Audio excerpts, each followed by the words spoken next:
Hi, Recap Corner here. Today, we're gonna be doing a big breakdown to discuss our film Bad Guys, spoilers ahead. Be prepared, watch out and take care. On a dark and rainy night, Detective Nam Gun-wook, a violent crimes investigator, spoke to the VJ in the field about his current case. He explained that a serial killer has been randomly attacking women in the rain for the past 6 months. The detective's introduction to the camera served as a chilling reminder of just how serious the situation was. Snippets of Detective Nam's interview are intercut with the scene of a hooded figure wielding a knife, stalking their next target. As Detective Nam races out of his car to prevent another killing, he states to the camera that there are moments in his job when you come across a criminal that you would do anything to bring to justice. As the detective pursued his suspect through the dark and winding alleyways, he was acutely aware that this could be his last moment alive, and he might never again lay eyes on his loved ones. He and his fellow detectives are unable to risk their lives in this job, for if they were to die, who would be left to protect their families? On a stormy night, Detective Nam was brutally attacked by a hooded figure who then vanished into the darkness. By the time the VJ arrived at the scene, the perpetrator was already gone, leaving the detective in a critical state. It seemed unlikely that he would survive. As the rain pours down on Detective Nam's funeral, Police Commissioner Nam Gu-hyun, Kang Shin-il, has an emotional moment with his grandson, the late detective's son. He tearfully encourages the child to never follow in his father's footsteps.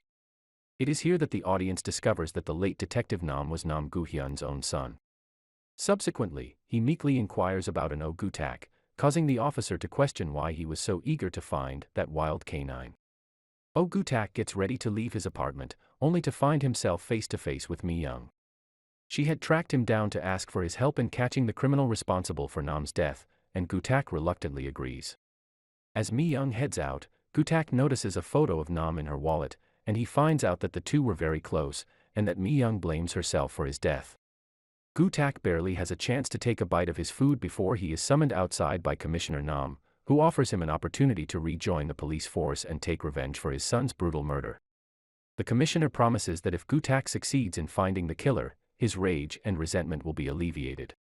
Beating up a kind man is violence, but beating up a bad guy, that's justice, Commissioner Nam states firmly. A flashback sheds light onto Gu-tak's tragic past, back when he discovered his murdered teenage daughter and sobbed over her lifeless body. Back in the present, we learn that it was Gu-tak's doggedness in catching criminals that earned him his "crazy dog" nickname. However, it was also his use of excessive force that eventually got him suspended. Commissioner Nam assured Mi-young that Gu-tak will eventually come around, telling her that he simply needs some time.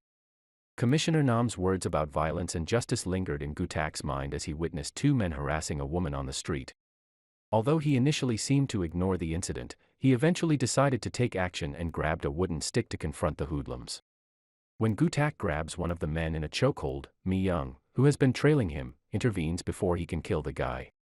He then releases his grip and tells her that they are going to form a team of a few more crazy dogs. By the time he meets Mi-young, he has a few potential names in mind. All of them are currently in jail, and we're introduced to each criminal one by one. First, there's Park Woong-chul, Ma Dong-suk, a mob boss who was able to take over Seoul in just 25 days. He fiercely defends those he cares about, as seen when he defends one of his boys from a prison guard who tried to strike him. Next up is Young Taesoo, Jo Dong-hyuk, a hitman who has never been connected to any of his jobs, but inexplicably surrendered himself one day. And much appreciation to the bad guys for that gratuitous show of shirtless abs in the intro. Completing the group is Lee Young-moon, Park Hae-jin, a precocious psychopath with an IQ of 160 as a 12-year-old. He holds the distinction of being the youngest to join Mensa, to earn a doctorate in philosophy and mathematics, and to become the youngest serial killer, having killed 15 people in 8 months. No proof of the crime was uncovered other than the victim's remains, Gu-tak remarks. Mi-young inquires why they must use these men, or rather, monsters, for the job, to which Gu-tak responds that by utilizing their power, expertise, and intellect, they could apprehend any perpetrator. He proposes utilizing criminals as a way of capturing other lawbreakers, pointing out that with the right motivation, they can be just as compliant. Mi-young is resistant to the plan, yet is reminded of her own words on national television when she suggested that the current law enforcement weren't any better at apprehending criminals. Commissioner Nam employs an analogy of not wanting to touch fishing worms to show her bias about dealing with individuals who have done wrong. Nevertheless, he remarks that in order to catch fish, one must use them. All Mi-young needs to do is cast the line and he will take care of the rest. At the old church, Gutak had a good laugh over the fishing analogy before taking a swig of his drink and dozing off. He brushed off Mi-young's attempts to be polite, making it clear that he would not allow anyone to take control away from him. Not long after, 2 of the 3 prisoners were brought to the church, restrained in handcuffs and wearing casual attire. Woong-chul and Tae-soo gave each other brief nods before Mi-young came forward and introduced herself before ushering them inside. Woong-chul's musings about her demeanor has him questioning if she is self-assured or lacking in etiquette. It seems he will be the one providing the humorous remarks in this production. Upon entering, Mi-young immediately directs their attention to the investigation of their serial killer, who has murdered 8 people. Woong-chul is taken aback that they were not informed of the location or the purpose of their visit, but Mi-young quickly responds by saying that they are there to capture the murderer. Woong-chul scoffs, believing the attractive woman is joking with him, and Tae-soo suggests he not be so obvious about his lack of knowledge. Feeling offended, Woong-chul throws the first punch. Tae-soo ducks, then throws some punches at Woong-chul before the latter grabs him in a stranglehold. Tae-soo shoves Woong-chul off of him, and Mi-young attempts to stop them from fighting. Nonetheless, Gutak arrives and encourages them to continue. He will continue to speak while they battle for the opportunity to capture the serial offender, who will be granted a shorter prison term of 5 years if successful. As they are all serving lengthy sentences of at least 2 decades, this bargain can be extremely beneficial. If there are no queries, they can commence their fight.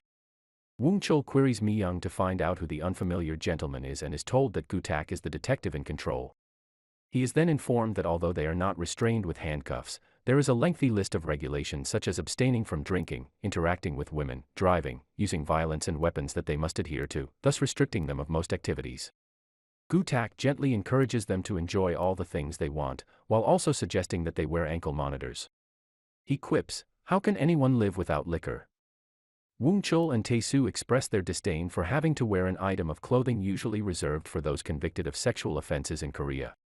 Tae-soo emphasizes that, even though they are guilty of a crime, they are still entitled to basic human rights and should not be judged solely on the basis of their actions.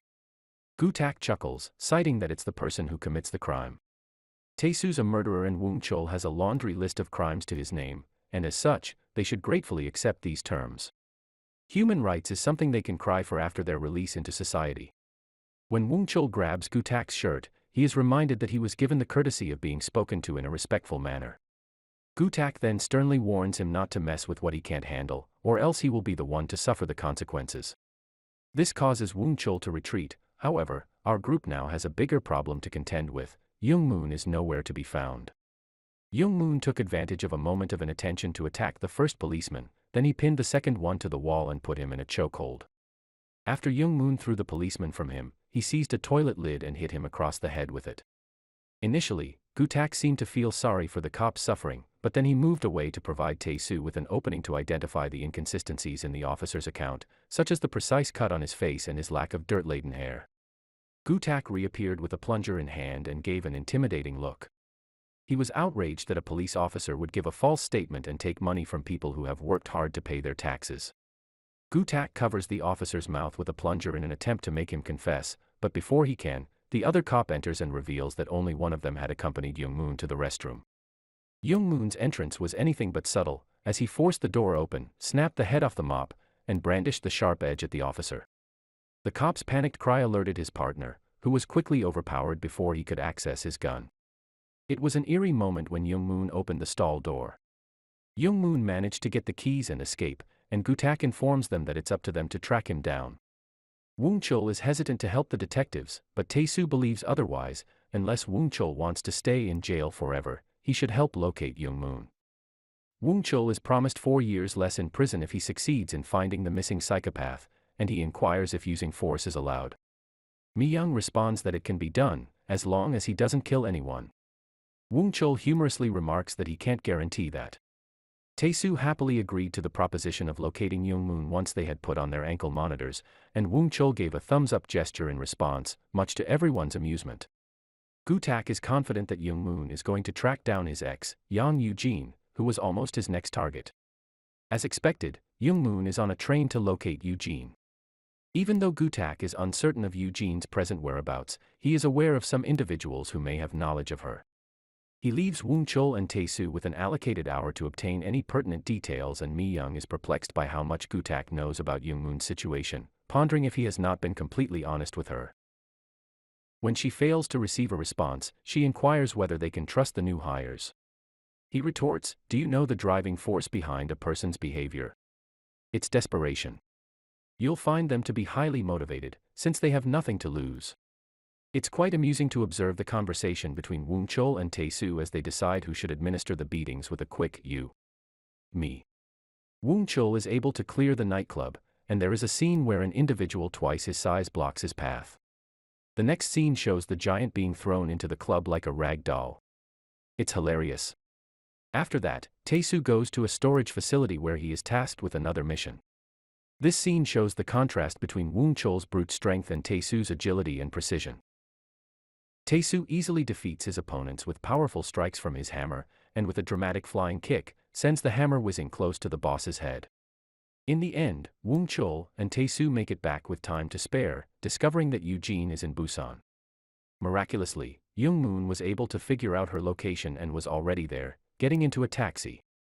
Thanks to the help of one of Woon Chul's associates, Eugene is able to get the details she needs and is on the phone when Young-moon unexpectedly appears. She is too late to get the warning and is shocked to find her ex at the door. Eugene is scared and inquires as to how he located her. Young-moon matter-of-factly queries, "Are you remorseful to me? For what reason?" Trembling, she demands an explanation for why she should apologize. He replies, "That's what the detective assigned to my case said, you owe me an apology." Eugene declares that she doesn't feel sorry for him, reminding him that he attempted to take her life. Young-moon replies, "I have no recollection of trying to kill you." Meanwhile, when Gu-tak and his company get to the apartment building, Woon Chul and Tae-soo go at it again about who will be the one to catch Young-moon. It's like watching a battle between Gimli and Legolas all over again. Unfortunately, it doesn't even matter because they've ended up at the wrong place. Eugene inquires if Young-moon remembers killing his other victims, to which he responds that he cannot recall doing so, despite having photographs of the crime scenes in front of him. Young-moon continues to maintain his innocence, however Eugene believes his behavior is that of a crazed murderer due to the look on his face after killing someone. Eugene remembered seeing Lee Young-moon standing above their deceased puppy, his face full of sorrow, yet his stare and grin were both menacing and sinister. He claimed that his memory was impaired due to the shock of his parents' passing, yet Eugene believed that he used these gaps in his memory to commit murder. "You were the one who killed those people and tried to kill me. It was you, Lee Young-moon. Is it true that you were the one responsible for the demise of your parents, acting as if you had no recollection of what happened?" We can see a horrifying image in Young-moon's head of his parents' lifeless bodies on the ground, drenched in their own blood, with Young-moon holding a stone in his hand that is covered in blood. Oh my goodness. Young-moon initially protests his innocence while kneeling, but then he loses his composure and grabs Eugene's throat, strangling her. She warns him to remember what he is trying to do to her, to which he replies, "Okay, let's die together." Gu-tak is the least eager of the group to chase after Young-moon. He yells out to him as if they have known each other for a long time, but Mi-young gestures for him to be quiet. Despite this, Gu-tak insists that their priority is rescuing the unfortunate girl. Gu-tak pulls out his gun and breaks into the apartment, addressing Young-moon as his younger brother. He reminds him that nothing good will come out of murdering the woman and that being shot is extremely painful. He then inquires if Young-moon needs to be shot before he obeys. In a split second, Young-moon releases his grip and Mi-young quickly intervenes, causing the gun to fire off and skimming his arm. He immediately dives out of the balcony and tumbles onto the street below, narrowly avoiding an oncoming vehicle. Gu-tak points the target out to Woon Chul, and in the blink of an eye Young-moon snatches the vehicle away. Woon Chul quickly follows behind and jumps on the car, but Young-moon quickly speeds up and throws the man off. Although Woon Chul is safe and sound, Tae-soo brazenly steals a vehicle and sets off. He passes Woon Chul, who attempts to pursue him on foot, and the two cars make their way through the streets, eventually ending up at the bottom of the hill. There, Tae-soo smashes his car into Young-moon's. The two vehicles rotate rapidly before coming to a stop. It appears that Young-moon loses consciousness in the accident, but awakes briefly just in time to witness Woon Chul striking him with a right hook. It looks like Woon Chul is the victor at this point and will likely end up serving 24 years of the 28-year sentence he was initially given. Gu-tak urges Young-moon not to be distressed by the gunshot wound, adding that it would be better for him to try to swim through the flood than to struggle against it. He can go to the restaurant nearby and find out more information from Mi-young if he's interested in helping out. Mi-young follows up, asking Young-moon again if he wouldn't like to attempt to live a normal life. At the eatery, Woong-chul compares Young-moon's earlier balcony jump to Jack and the Beanstalk, which Tae-soo quickly corrects. The two's debate stops when Young-moon shows up, with an ankle monitor, ready to join the team. Gu-tak serves drinks to the new members, then explains that all he expects from them is to never give up in chasing after bad guys. The reason why we are frightening is because when we bite, they die, he says. Gu-tak lifted his glass and proposed a toast, declaring they should enjoy the night and the next day they would hunt down their first serial offender. Everyone clinked their glasses in agreement, and thus the Crazy Dogs team was created. Going back to the discussion at the church before the convict trainees showed up, Mi-young asked Gu-tak why he had accepted the job and selected those 3 convicts. She had done her research and noticed that the 3 criminals were all put in prison within a month of each other.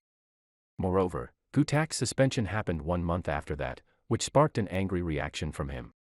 Mi-young is wary of Gu-tak due to his sly smile in the direction of Young-moon, making her observe him closely. Tae-soo begins his journey by stumbling down a street while holding his wounded side. He catches the eye of a compassionate woman before he passes out and wakes up in a hospital. He then remembers his time in prison with Young-moon, but neither of them are sure if their relationship is meant to last. Tae-soo muses that if he does not manage to keep the noise down, he will face death at the hands of Woong-chul. Awoken by the sound of the door closing, Woong-chul angrily tells his neighbor to be quieter so he can get some rest. Gu-tak arrives at the crime scene where the 9th victim has been found, and the sight of a young cop reminds him of Detective Nam's initial day. He angrily exclaims to the criminal, "Enjoying yourself, you scoundrel." Mi-young and the group of criminals are on their way when Tae-soo requests that the van be pulled over.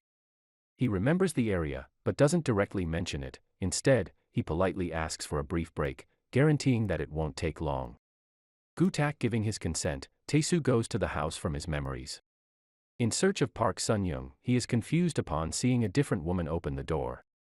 He requests to use his accompanying police officer's phone, and when the answer is negative, he knocks him out. Woong-chul attempts to gain some freedom from the waiting van by imitating Tae-soo's request. His attempt is comically ineffective, provoking a response from Mi-young. "Have you ever been punched in the stomach by a woman? Do you want me to be your first?" She receives a notification of Tae-soo's whereabouts, only to witness him quickly drive away in another car. Woong-chul then takes the driver's seat and chases after him. Tae-soo recollects an earlier time when he visited a prison and encountered an elderly man who questioned him, "Is that woman really so important to you?" Tae-soo had reminded him that she had saved his life, yet he had attempted to take hers.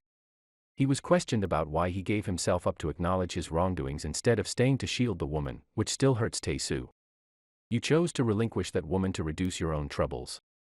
After that, they return to the thrilling car pursuit, where Woong-chul follows Tae-soo through the tight roads. Unfortunately, they eventually lose him, and Woong-chul blames the van. Tae-soo visits a pawn shop to reconnect with the man from earlier. It's likely that they are speaking of Sun-young when they say "that woman," but unfortunately the older man does not know her whereabouts, as his only connection is sending money to her. Dissatisfied with that response, Tae-soo reminds the old man that his life depends on his ability to care for that woman. "Don't you trust me?" the man inquires. Tae-soo grabs him and tells him to find out if Sun-young and that little girl are alive and well, and that no one is bothering them wherever they are now. The wailing of sirens broke up the conversation, and Tae-soo was told by the old man to guard her and not back down out of fear. He laughed in response, and when he went back outside, Gu-tak was not pleased. Tae-soo was still in a bad mood, and for that he was punched in the face by Gu-tak. It seems that this is how he plans to keep his cohorts in check. Mi-young encounters Commissioner Nam, who is greatly disheartened upon hearing of the latest casualty. Seeing the rain, he reflects that his departed son must be shedding tears, imploring them to swiftly discover the serial murderer. Mi-young shifts the discussion and inquires of Gu-tak's relationship to the 3 crooks they have taken on board, bringing up the peculiar series of occurrences in their backstories.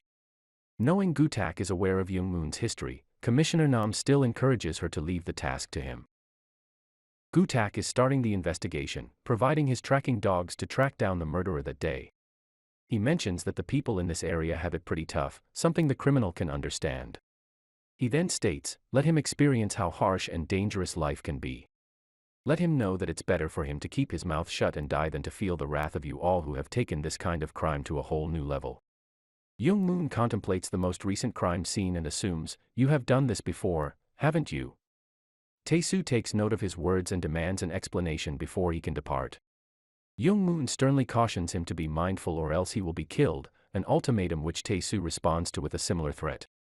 Tae-soo is aware of his actions and can take responsibility for them, whereas Young Moon is unable to explain his own behavior and instead finds a sense of peace in the lack of guilt he feels. Does Tae-soo experience a similar sense of relief, or does he feel some remorse for his actions? He does not proceed further because he remembers a time when he visited a funeral for a man and witnessed the mourning of his widow. Could it be Sun Young? Now the two detectives go about their investigation, each with their own tactics. Woong Chul confronts the leader of a gang to gather information while Tae-soo inspects knives to look for the murder weapon and contemplates the details of the incident. We are taken back to that rainy night with no surveillance cameras or people around. Tae-soo comes to the conclusion that the criminal is familiar with the area and is likely shorter than the victim due to the precise location of the stabbing. However, the other criminal experts are not ready to share their thoughts on the matter, leaving Mi-young and Gu-tak disappointed. Woong Chul is not willing to divulge how he intends to capture the killer within 3 days while his competitors are still present. Tae-soo questions if Gu-tak was truly seeking collaboration. Regardless of the number of casualties, he is merely aiming to receive a lesser prison sentence. He then inquires if the others feel the same way. Young Moon finally inquired, what could have been the perpetrator's rationale for the crime? His response was that the scent of blood was the driving factor. On rainy days, the smell of the blood is more potent and it becomes harder to resist the urge to act. Young Moon surmises that there must have been other homicides prior to this series of murders, as the killer's technique was too precise. When Gu-tak inquires as to why, Young Moon explains that each victim died from a single stab wound to the lung, indicating that the murderer had likely practiced the technique on other people before reaching a level of proficiency. Young Moon is recommending that the detectives investigate unsolved cases from the past year involving murders that were not well executed and happened during wet weather that have the same rationale, uncover the perpetrator who is trying to conceal their identity. As this occurs, the unknown killer is seen smelling the blood on his raincoat, suggesting he is close to uncovering the perpetrator. Gu-tak rummages through the many case files in his residence, letting out a deep sigh. You sure did take a lot of lives. After a time, he grins to himself. Aha, here it is, the killing you're trying to conceal. At the derelict church, Gu-tak explains a series of homicides where the culprit had gained entry to the victims' residences and killed them with a wrench, leaving behind chaotic crime scenes. Mi-young points out that it is not a distinguishing factor, but Gu-tak is not finished yet. These victims have all had puncture marks, representing the murderer drew out their blood after their deaths with a needle. None of the other 9 victims had the same type of injury, making the serial killer more frightening as he had to come up with a way to more quickly fulfill his desires. When Gu-tak was asked why the other detectives in charge of the homicides did not realize the pattern, he replied that different law enforcement departments would never exchange information as they were all striving to catch the killer. He revealed that a 10-day period occurred between the original series of murders and the following collection, which was when the perpetrator changed his approach. Out of the 15 trial situations, 2 of the individuals survived.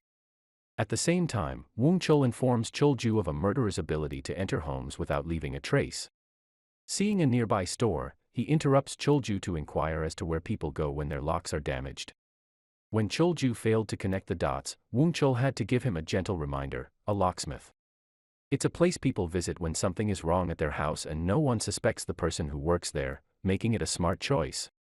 For a moment it seemed like they were on the right path when the locksmith answered yes to all of Woong Chul's inquiries, even murder. However, things were not that easy.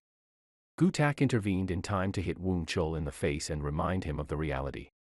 Tae-soo was stunned to see that the first person to survive their ordeal was Sun Young, whom he recognized but who didn't recognize him. When he clumsily spilled coffee on himself while talking to her, Gu-tak stepped in to alleviate the awkwardness. Sun Young shared the story of her husband's death a few years prior. She was unable to make out his features either, to which Young Moon responded, "You are fortunate." While this statement was certainly not comforting, it was not to be expected from a serial murderer. Stunned, she then reveals the disfiguring scar on her face, indicating that the criminal had intended to leave her for dead, yet she had managed to survive. Young Moon then stated, "Live in the light and don't let yourself die in the shadows." Tae-soo lingers to inquire of Sun Young why she is living in such a dilapidated state. Does she have no money? His inquiry is met with indignation as she wonders if he believes it is a given that these unfortunate circumstances should happen to people with limited resources, like her. He struggles to come up with a response, so she firmly informs him that no one chooses to be impoverished. She suggests that he use his detective skills to understand how the poor are often at risk of experiencing tragedy, such as fatal accidents, suicide, or murder. Tae-soo then pledges to uncover the perpetrator of the crime in front of them. As he speaks, Gu-tak, who is just out of sight, listens to the conversation. Mi-young has determined that the murderer they are pursuing is Jo Dong-soo, who committed 23 homicides under the same wet weather conditions out of a love for the smell of blood before he was apprehended. Young-moon believes their serial killer will try to kill at least twice more to break Jo's record, 13 by wrench plus 9 by knife equals 22. When Gu-tak asks if their killer wanted bragging rights for killing the most people, Young-moon simply replies, "Isn't it a given for the one in second place to want to beat the one in first?" A new batch of paperwork is delivered to Mi-young and Gu-tak, which brings to light a crime that was intended to be a murder but the target survived. Thus, if their serial killer desires a perfect killing streak, he will have to revisit 2 previous victims who have yet to be murdered. When Gu-tak comes to this conclusion, rain begins to fall.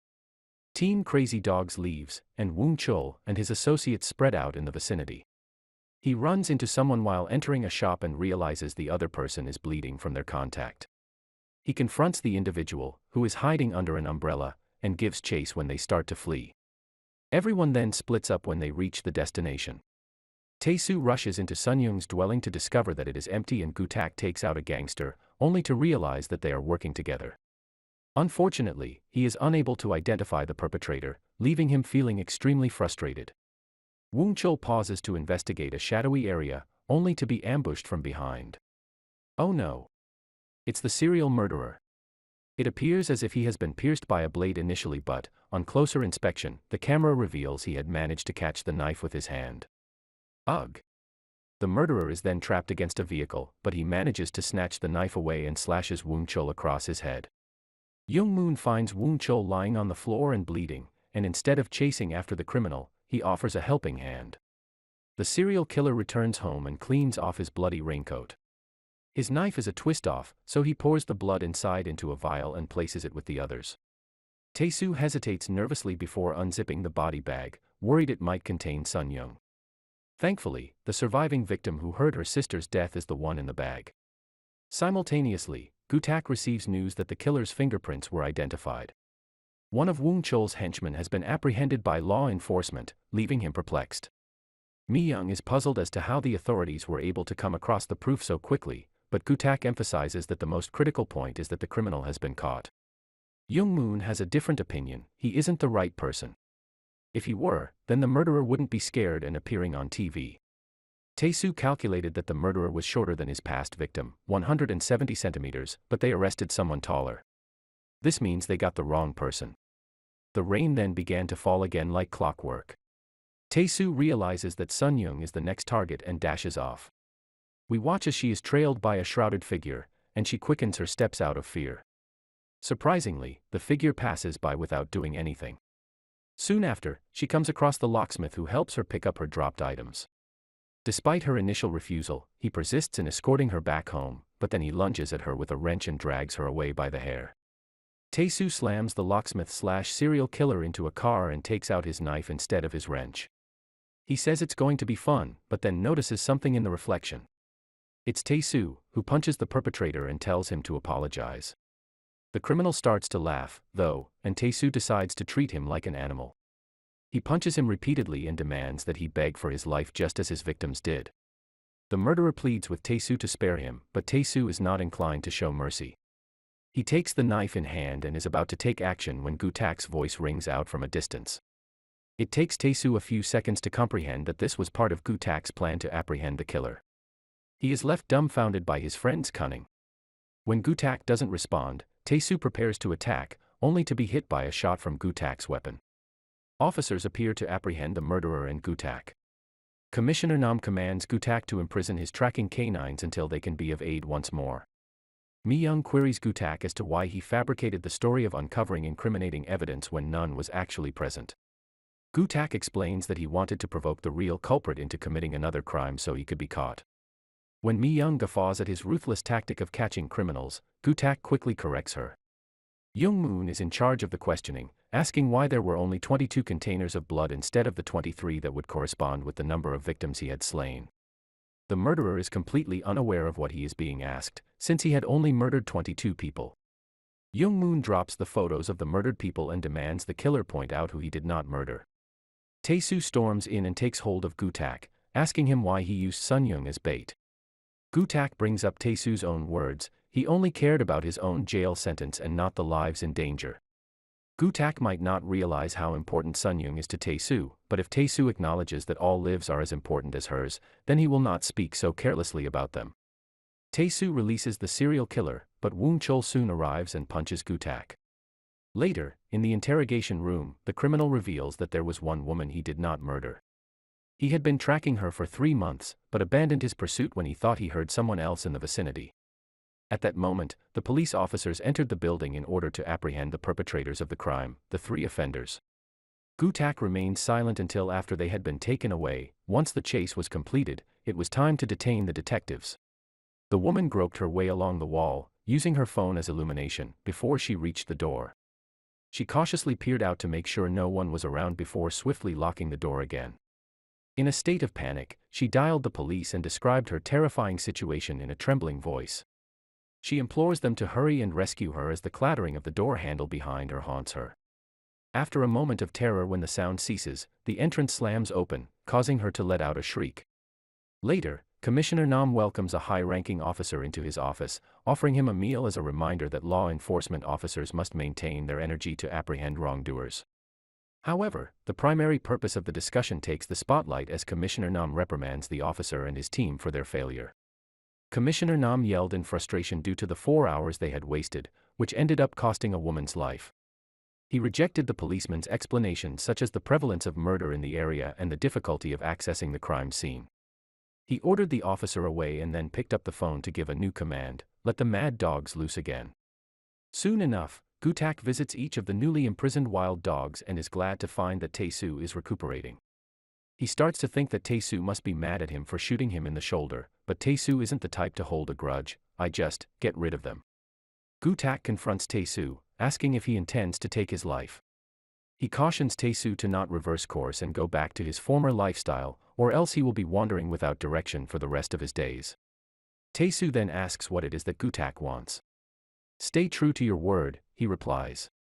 Gu-tak does not waste time discussing the matter and orders Woon-chul to comply. The anger in Woon-chul is so strong that he hits the glass, barely avoiding breaking it. In a challenging way, Gu-tak inquires how many victims he has killed with his fist. He then states that the only way Woon-chul can be free is if he saves the same amount of lives he has taken. Gu-tak is perplexed by Young Moon's expressionless attitude and inquires whether he is supportive of the case or not. Young Moon responds that he has no choice in the matter, and followed the instructions of the police. Gu-tak's actions leave Young Moon wondering what is going on in his mind. He inquires, what are you thinking of, or more pointedly, what is the reason behind Gu-tak recruiting criminals, putting them in and out of jail at will? This brought back recollections of more cheerful moments when Gu-tak and Ji-yeon would jokingly bicker and banter at the breakfast table. She was irritated because her father didn't care about her welfare or the guys she might meet if she went abroad to study. Being the police dad he was, Gu-tak had declared he would beat up any boy who hurt his daughter. Ji-yeon's sweet gesture of wishing her dad to find love again made Gu-tak chuckle, and he responded that as long as his daughter was content and doing well, that was all that mattered to him. It is even more heartbreaking to be aware of the bond between them after finding out that Ji-yeon never returned home. During the meeting to decide his punishment, the panel questioned whether learning of his daughter's death led Gu-tak to take part in the event. Gu-tak had been mostly quiet during the interrogations, but then posed a question of his own: are we humans or animals? If those they apprehended were animals, then what did that make the police officers?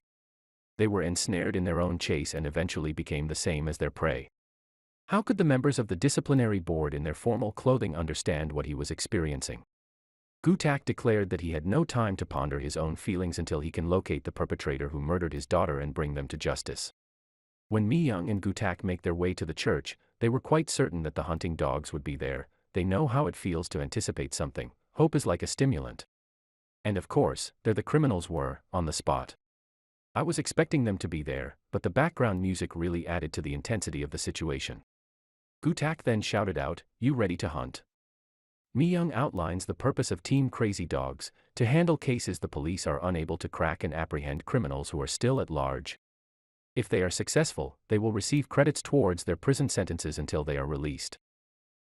Mi-young looks very surprised when Woon-chul unbuckles his belt in her presence. Gu-tak stands by the crime scene in his new outfit and urges the men to maintain their liberty. He reminds them that it is more difficult to keep freedom than to get it in the first place, so they must protect it. He encourages them to take action against the wrongdoers who have exploited their freedom. Tae-soo stays behind to inquire about Sun-young's health. He warns Gu-tak that if he wants to keep living, he needs to make sure Sun-young is kept safe. He expresses his concern for her, hoping it's only from the emotional shock of the situation, and requests that Gu-tak let him know what hospital she is in once the case has been resolved. Mi-young explains the details of the case as they walk. Miss Shin was a 24-year-old college student who was making her way back from work in the early hours of the morning on July 26, 2 nights ago. The assailant ambushed Miss Shin from behind, taking her back to his dwelling in a matter of 3 minutes while she was unaware. It is likely that the perpetrator had been waiting to attack her or had prior experience with kidnapping. Upon entering the house, Tae-soo discovers a phone and quickly pockets it. Mi-young led the others to the room where Miss Shin was trapped, while the killer was readying a knife to take her life. I'm not sure what to think of Tae-soo and Woon-chul touching things in the house and possibly altering the evidence, but I suppose a crime scene investigation team could have already been there. Miss Shin had arrived at the location, locked the door, and contacted the police. Unluckily for her, the perpetrator found out afterwards, broke in, struck her again, and dragged her to the bathroom, where he took her life. Woon-chul considered this to be a straightforward task. However, Young-moon and the other individuals had a different opinion. Something is off, Young-moon pointed out. He found it implausible that the criminal did not realize the victim had phoned the police in a house of that size. Tae-soo expresses his doubt that it makes sense for Yang to have hacked the victim into 300 pieces and fled the scene. Gu-tak then enters, confirming that something isn't adding up. Mi-young inquires if he is suggesting that she has drawn an incorrect conclusion, to which Gu-tak responds not necessarily. Yang indeed kidnapped and kept Miss Shin in the house. Still, there is an unexpected detail to consider: the body the police recovered is not hers. Gu-tak points out that Yang had gone to dismember another body in the restroom, but during that time, Miss Shin came to and phoned the police. Hence, there is a possibility that Miss Shin may still be alive, which means they have to locate both the abductor and his victim. Investigations revealed that Miss Shin's physical body was not to be seen, and Yang had cut the other corpse into multiple pieces and disfigured the face, making it unrecognizable, thus causing the police to assume it was Miss Shin. When Gu-tak notices an indentation in the floor, he follows it with his eyes to behind the refrigerator. He chuckles as he flips the fridge over, revealing another one behind it. Oh, there are human body parts in that one, don't you think? There are, and it's full of severed body parts. As Gu-tak recoils in disgust, he explains that Yang is involved in the human body trade, selling organs on the black market and bones to hospitals. They must find Miss Shin and then go after Yang and chew his bones. Yang wakes up and is on the phone with a customer, confirming that the person they are dealing with is still in good condition. This is obviously a disturbing situation, and it is revealed that Miss Shin is in the back of a truck, bound and gagged. As Young-moon reviews the security camera recordings from the night of the kidnapping, Mi-young enters and asks Gu-tak if he thinks the victim is still alive. He answers that the possibility of finding her depends on the police's viewpoint, and if they stay positive, they will be able to find her. After he leaves, Mi-young and Young-moon view the tapes and discover that someone had been standing at the corner of the street for more than 20 minutes and watched the abduction occur, as if they were expecting it, raising the possibility of an accomplice. Gu-tak takes a seat at the bar and has a drink with Prosecutor Jang, who expresses his concern that he may be uncomfortable with hiring some women as they are the same age as his daughter. Prosecutor Jang then makes an embarrassing gaffe by asking how old Gu-tak's daughter is, before quickly realizing his mistake. It's time to take a look at our other wild canines. Woon-chul goes back to Chol-ju, the gangster chief who is obsessed with floral shirts, to grumble to him about the fact that his new recruits don't show him the proper respect. Chol-ju then asks why Woon-chul keeps hitting them every time he visits. Whilst Woon-chul is occupied in investigating an institution providing loans for donated kidneys, Tae-soo pursues the phone he found at the scene of the crime. He quickly realizes the thug's pretext of having a legitimate business is far-fetched, and can't help but smile when they are exposed by their own assertion that they are unaware of the selling of burner phones. Tae-soo assumes the thugs won't give him the information he wants easily, so he uses a hammer on each of them. He then turns to the boss and demands he tell him what he knows and gives him the contact details of a black market dealer. Gutak waits until the prosecutor is drunk and sends the women away. He hits the prosecutor with the microphone, then orders him to provide the name of someone involved in human organ trafficking. Prosecutor Jang claims that the men he is dealing with would murder him if he discloses their identity, but Gutak counters that they are probably not the only people they are dealing with. Furthermore, Gutak has provided him with an airtight alibi, so he should just talk. At a meeting spot, Woong Chol instructs the criminal assistant to act like everything is normal. The black market donor soon arrives, but Cholju desperately tries to get him to not take his organs, giving a long list of his medical issues. But it doesn't do any good. Poor guy. Young Moon goes back to the alleyway where the abduction occurred and guesses the size and looks of the man with the cap, imagining Yang knocking the victim down. Does he seem disturbed? He follows the unknown man's actions, keeping Mi Young on the phone to guide him the entire time. When the path ends, he hangs up and looks around. He thinks the partner is somewhere nearby. Tae-soo encounters the black market trader who boasts of his broad trade, which includes the trafficking of humans for sexual exploitation. The merchant's repugnant depiction of the girls as if they were merely pieces of meat is infuriating for Tae-soo, who, once he is alone, bangs his head against the table multiple times before grabbing the dossier containing Yang's burner phone information. Mi Young begins searching for the illegal contact's whereabouts while Woong Chol pursues Cholju and the criminal.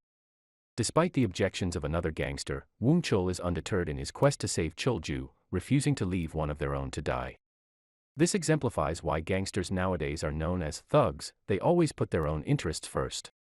Gutak approaches the two and guesses they are there for the same reason. He cautions Woong Chol not to take any risks as they are in a dangerous area, yet Woong Chol is undeterred by the potential of death. Woong Chol urges Gutak not to get involved since he has people to take care of, and Gutak sadly remarks that people are in debt from the time they are born until the time they die, with no real freedom from debt, so he has nothing to lose. This implies that the two of them will go together and Gutak even offers to go first, but Woong Chol is the one who steps in first, and considering his prior actions, it is sure to be a chaotic situation. Woong Chol arrives quickly at the concealed bathing area/operating room before Cholju is stuck. He then proceeds to fight off the gangsters with his fists, punching them 5 times for every one hit he receives. Cholju stays submerged in the pool, scared of the altercation. Gutak arrives with a propane gas tank in tow, making it clear that the conflict is over. He brandishes a lighter, warning the rotund mobster that they will all be killed if the tank is set off. The gangster is intimidated into submission and inquires as to what Gutak desires. With no hesitation, Gutak reveals his mission to locate Yang. A few phone calls later, the gangster discovers that the victim is still alive and reveals the location of the drop-off. Young Moon lurked in the dimly lit alleys, ready to pounce when the stranger he was waiting for came into view. He quickly grabbed the man and put him in a headlock, hissing in a low voice to reveal Yang's whereabouts. Meanwhile, the person in danger frantically pounded on the truck door in an effort to gain attention. Fortunately, a passerby who had a set of tools to break into the vehicle came along and began to try and open the door. Unfortunately, before they could succeed, Yang showed up and brutally attacked the helper. What a shock! He cackles mockingly and informs the victim that she's to blame for the man's death, menacingly brandishing the bloody hammer as if he's about to hit her. Mi Young finally locates Yang, and Gutak and his hunting dogs rush over to the remote location. Ms. Shin is placed on the operating table by Yang and his men, where she regains consciousness and screams in terror. When Team Crazy Dogs split up to cover more ground, they heard her cries. Yang uses a crowbar against the victim's skull inside the slaughterhouse to silence her. Her blood is splattered all over the place, from the walls to Yang's face. She collapses, presumably dead. As Yang orders the men to start the mission, Team Crazy Dogs come in and overpower them. Woong Chol strikes Yang hard in the face, dislocates his shoulder, and then continues to pummel him. Gutak, upon seeing the lifeless figure, is reminded of his daughter who passed away. He moves to reach out a hand, but quickly pulls away and glares at Yang with a gun in his grasp. Gutak comes to a sudden halt when he sees that the victim is stirring and taking in breaths once more.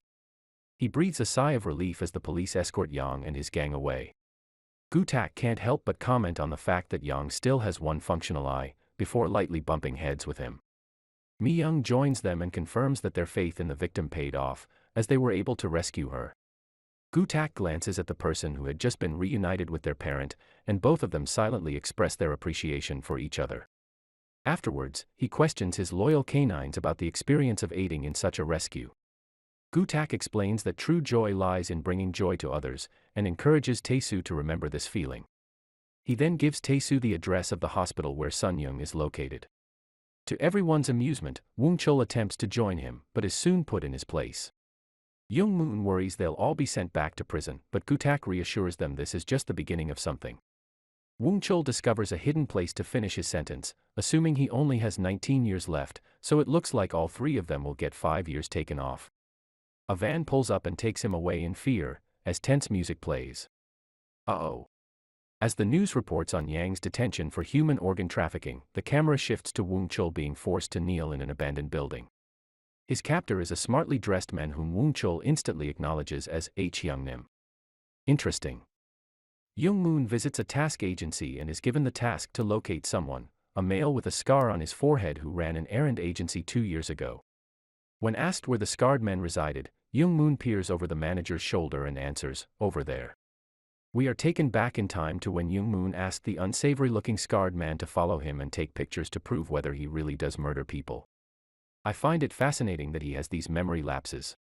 Currently, Team Crazy Dogs is one person short who has been gone for a few hours. Gutak warned that Woong-chul's ankle monitor would provide the location, but Mi-young still worriedly wandered the room. Castigating Young-moon, she declared that although they may be a unified group, they were still police officers working with criminals. What if he caused trouble? Woong-chul is ready to exist as a person, to which Gutak reminds her that both he and Mi-young provided the mob boss a chance when no one else did, and thus they must believe in him and hold off. Moreover, Gutak is conscious that Mi-young accepted this job for her own professional progress. Just then, in walked Woong-chul, a bit battered with some scratches and bruises, much to everyone's surprise. Mi-young was about to attack him, but Gutak managed to stop her. Woong-chul tried to explain that he had simply taken a wrong turn in the mountains and was attacked by a wild animal, much to Mi-young's dissatisfaction. After she left, Woong-chul and Young-moon were left alone, with the mysterious query from the mafia boss still lingering in the air. Tae-soo's visit to Sun-young in the hospital is unexpected, but he is found out by her daughter. He is taken aback when he learns that Gutak regularly visits Sun-young, and she expresses her gratitude for him rescuing her from the serial killer. Tae-soo is grateful to Gutak for speaking highly of Sun-young, which brings back memories of attending her husband's funeral. At Commissioner Nam's usual fishing spot, Gutak confesses that he does not feel very sure of himself in his upcoming mission to take down the human traffickers, although he knows it must be done. This leads to a conversation full of metaphors between the two men, in which Gutak mocks the commissioner for spending so much time trying to catch a fish only to let it go. The fish is reminiscent of humans, Gutak remarks, as it gets captivated by the bait every time. Even though it has been hooked before, it fails to remember the past, being unable to fathom the potential consequences of its actions. People are similar in this way, he says, since they can only take in what is in front of them and do not consider the future. Commissioner Nam's face grows grim as he declares that this is why he will no longer allow the fish he catches to escape. He then directs the question at Gutak: will he release the criminals he catches or put them in jail? Could he be referring to the human traffickers or our three main villains? Gutak stands up, determined not to let the offenders escape his punishment. He's so famished that he'll take his time to give them a proper scolding. As Commissioner Nam captures yet another victim, he fulfills his promise and announces, "You're finished now." Gutak returns to the headquarters to review the expansive underground system of people and organ smugglers in Seoul who have eluded law enforcement due to insufficient proof. However, that is about to change. Team Crazy Dogs are going to employ the same approach used during the Korean War, the Battle of Incheon, to try and apprehend the three dealers simultaneously. The first step of the plan appears to be a success as they take each of the middlemen into custody. By cutting out the intermediaries, a breakdown between retailers with nothing to offer and customers with nothing to purchase will occur, eventually causing the black market to collapse. This disruption to the illegal market will be beneficial for Team Crazy Dogs, so Gutak orders his men to take action and eliminate the perpetrators. The three take action, with Tae-soo facing those trying to transport another victim of trafficking and Woong-chul beating those engaged in trading a container of human organs. For his part, Young-moon does little more than simply locking the criminals in a room where the temperature is extremely low and waiting for the outcome. It's amusing to imagine the situation, and it's no surprise that he doesn't need to do much else. All of them are taken back to the old church, and Woong-chul is able to stop the troublemakers in an instant. It's no wonder he was able to become the leader of the Seoul gang in less than a month. However, Young Moon's intense gaze is something Woon Chul still has difficulty dealing with. Gu Tak's mass arrest helps him to identify who is the head of the human trafficking network, Madam Huang, or Huang Kyung-soon, who has been in the illegal business for 7 years and has a firm grip on it. She's paid off a number of law enforcement officials with bribes, but Gu Tak is unaware of which ones.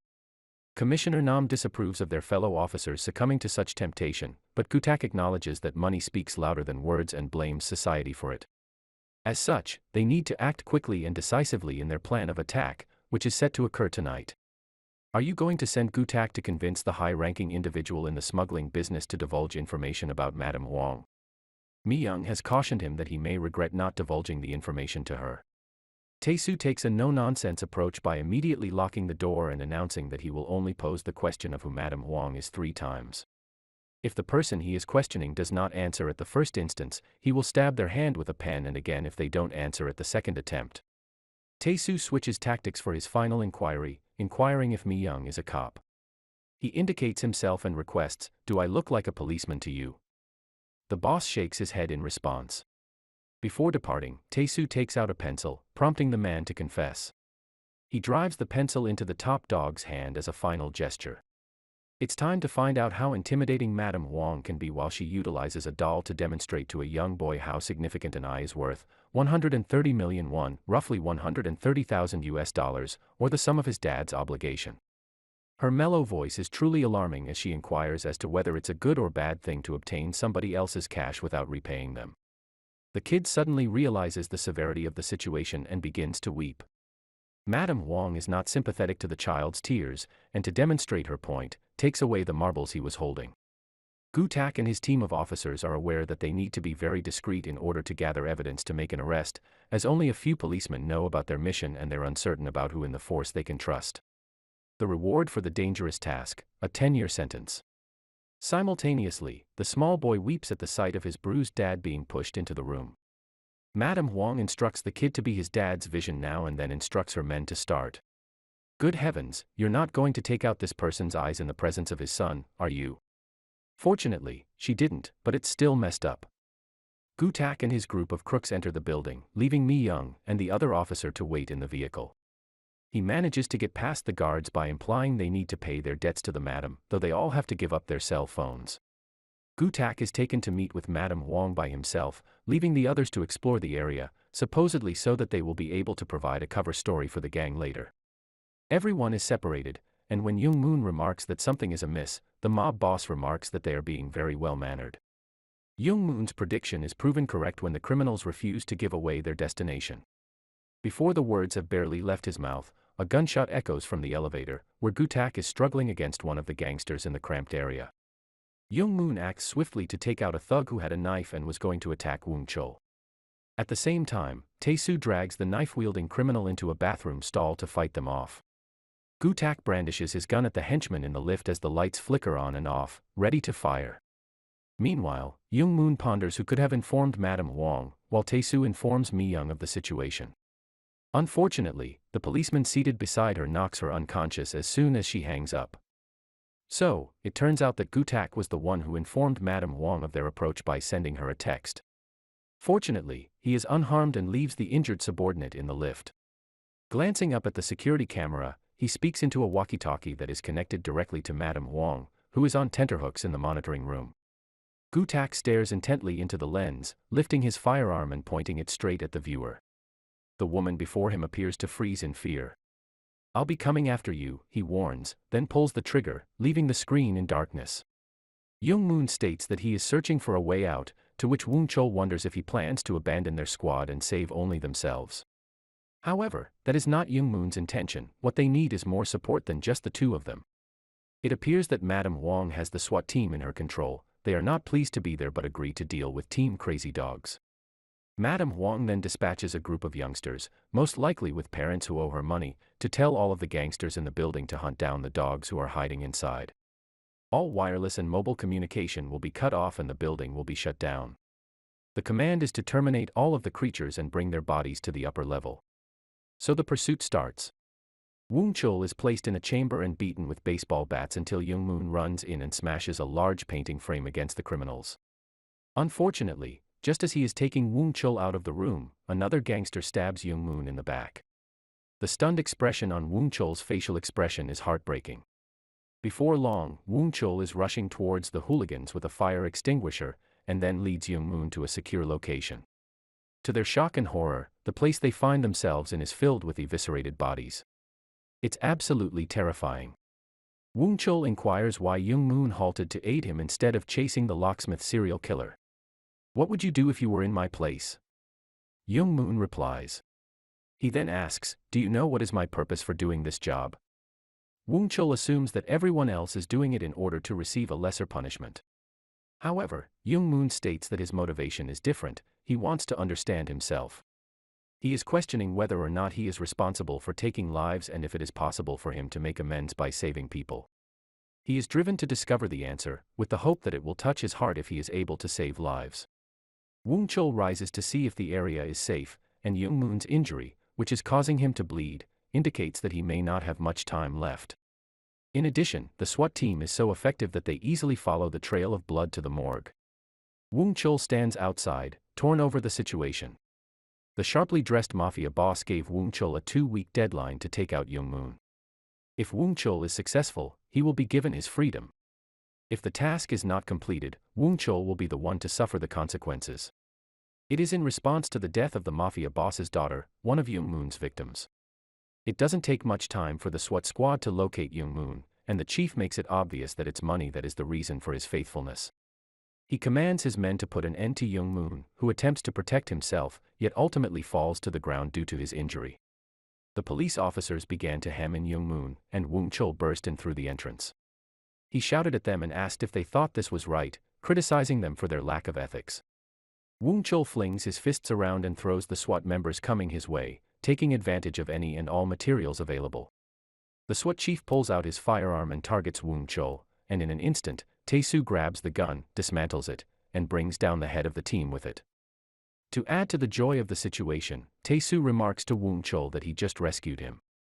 The duo work together to overpower the other policeman, and Woong Chul assists Young Moon in getting back to his feet.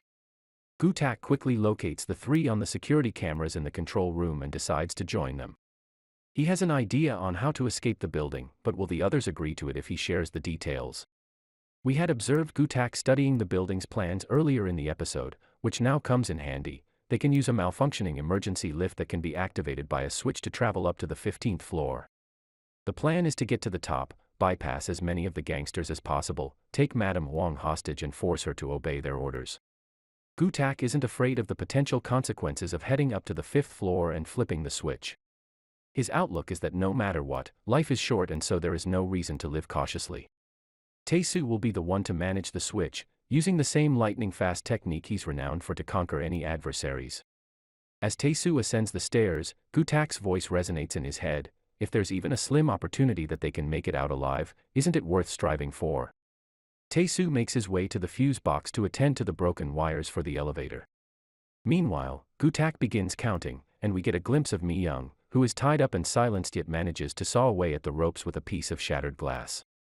When Gu-tak reaches the 23rd second, the elevator begins to jolt between the 11th and 12th floors. Gu-tak keeps going, until finally he reaches 30 and the car moves up to the 15th floor. He breathes a sigh of relief. Madame Wong is not taken aback by Gu-tak standing so close to her. He may think he can apprehend her, but he won't get out of the building alive. "Let's just end it together," Gu-tak quickly replies. The other law enforcement officer finished digging in the forest, only to discover that Mi-young had managed to liberate herself from her bonds. She was still close by, as she stealthily crept up on him and rendered him unconscious before contacting Commissioner Nam. She is certainly a clever girl. Gu-tak is holding Madame Wong at gunpoint as they descend in the elevator to the lobby, where a horde of gangsters await them. He menacingly cocks his gun and commands the mob to move aside or witness their leader's death. Madame Wong defies Gu-tak, making it clear that her death won't have any impact. She bravely commands her men to take action, even if it means putting her own life at risk. Gu-tak incapacitates Madame Wong and then joins forces with his hunting dogs to battle the throng of thugs in the foyer. Initially, the quartet fare well against the assailants, but eventually their efforts are overwhelmed by the sheer number of adversaries. Gu-tak collapsed to the ground as the sound of police sirens filled the air. Commissioner Nam arrived with a team of officers, and he fired a gun into the air to bring the chaotic fight to a halt. He warned that anyone who attempted to continue the brawling would be shot. Commissioner Nam approached Gu-tak, who was covered in blood, and inquired as to how long it had been since he had fired his gun. The commissioner couldn't recall, and he jokingly suggested that he was better suited to fishing than being out in the field. Gu-tak let out a short, humorless laugh. Gu-tak stops Madame Wong from getting away in the law enforcement vehicle and expresses his disdain for her audacity in thinking she will be able to escape her incarceration again. He complains that he is unable to physically attack a female, even an antagonistic one. Mi-young is the person to call on for any situation, as she shows by delivering a punch to the elderly woman. Gu-tak is surprised and Mi-young responds that she is capable of anything. From somewhere nearby, a mysterious figure in a vehicle proclaimed, "No, Young-moon is still living." He suggests that they delay their decision and Gu-tak and the other members of Team Crazy Dogs climb into the van to get some food. On a bright, sunny day at the park, the man came up to the woman who was sitting by herself and carefully drew something out of his jacket pocket as he extended his arm towards her. She startles and exhales with relief when she recognizes the man. He was merely retrieving a diamond ring from his pocket. His companion merely requests that he not pose a question before she departs. At a separate location, a masked individual wearing a hat arms their gun. They fire off several rounds, and the woman collapses, lifeless. Every shot is accompanied by a loud bang. The peddler, who was intimidated by some unusual individuals, called the police for help. However, it turns out to be Team Crazy Dogs, and Gu-tak took the phone to assure the dispatcher that everything was okay. It turns out the foolish peddler called the wrong number. After Gu-tak explained to him the various police hotlines, he asked the peddler which one to use for reporting drug crimes. Then Gu-tak phoned the number and gave the phone to the drug dealer, telling him to report his own unlawful actions. Gu-tak leaves to gather his team and leaves it up to them to decide who will receive the benefit of a reduced jail sentence for this case. Tae-soo proposes that Young-moon should have the privilege, since Woong-chol won 10 years off his sentence for Madame Wong in a game of rock-paper-scissors. Commissioner Nam marched angrily into Prosecutor Jang's office, furious that the crooked prosecutor had dropped the arrest warrant for Madame Wong. He was in no state to be pacified, and he forcibly coerced the prosecutor. At that moment, another prosecutor came up and inquired about the situation before putting handcuffs on Jang, claiming that individuals like him gave a negative image to prosecutors. The nickname, Bulldog Prosecutor, has been given to OHJAE1, Kim Tae-hoon, a special prosecutor, as a result of his determined attitude towards his cases. He has been assigned to investigate a human trafficking ring, and appears to be a man of integrity. Prosecutor O is also inquisitive, directly inquiring about the new investigative unit that was able to take down a major human trafficking ring in only 3 weeks, a task that law enforcement had struggled with for years. He inquires as to who is in charge, and when Commissioner Nam laughs, he grins and inquires if the commissioner thinks he is too inept to discover the answer or is asking out of politeness. It is clear that the newcomer is not someone to be taken lightly. Prosecutor O offered to help Team Crazy Dogs with their cases, saying that he would handle them from beginning to end. Upon hearing Gu-tak's name, he smiled and admitted that he was familiar with him. Gu-tak encourages his friends to go and Tae-soo is visiting Sun-young in the hospital. She comments on how he seems like a kind guy and expresses regret that he didn't work on the criminal investigation of her late partner's murder.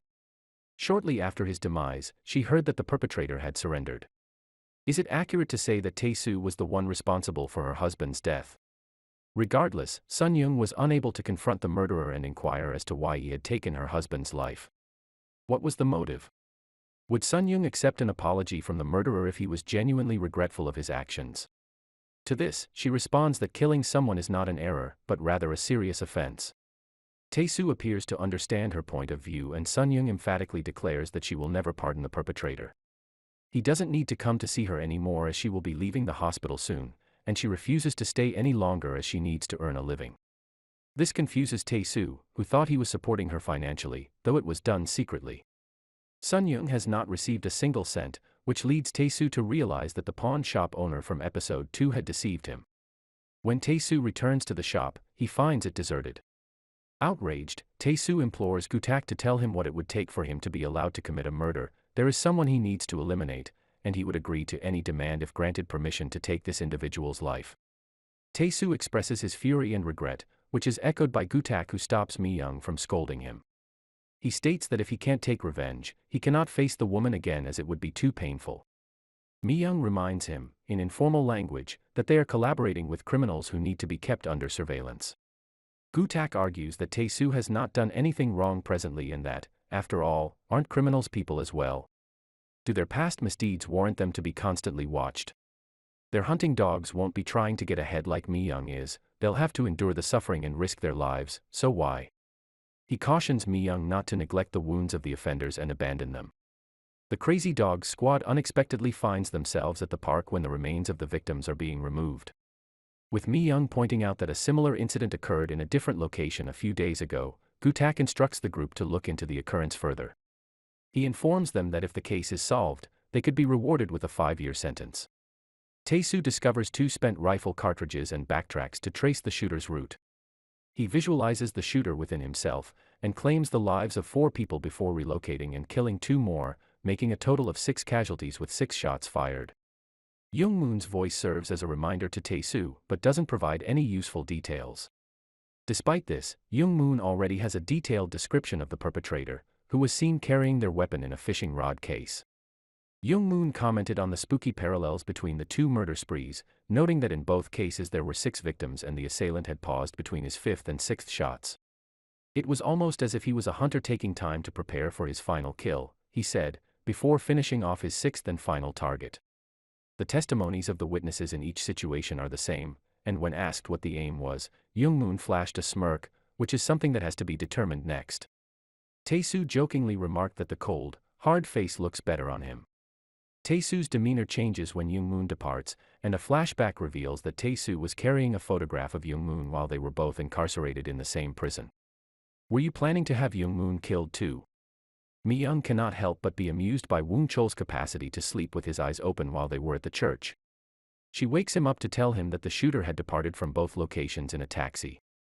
In a hidden place, the shooter is observed carefully constructing his own rifle bullets by hand. Despite Young-moon's doubts that looking at the victims' backgrounds would be of little help in a case that appears to be random killings, Gu-tak insists it is worthwhile.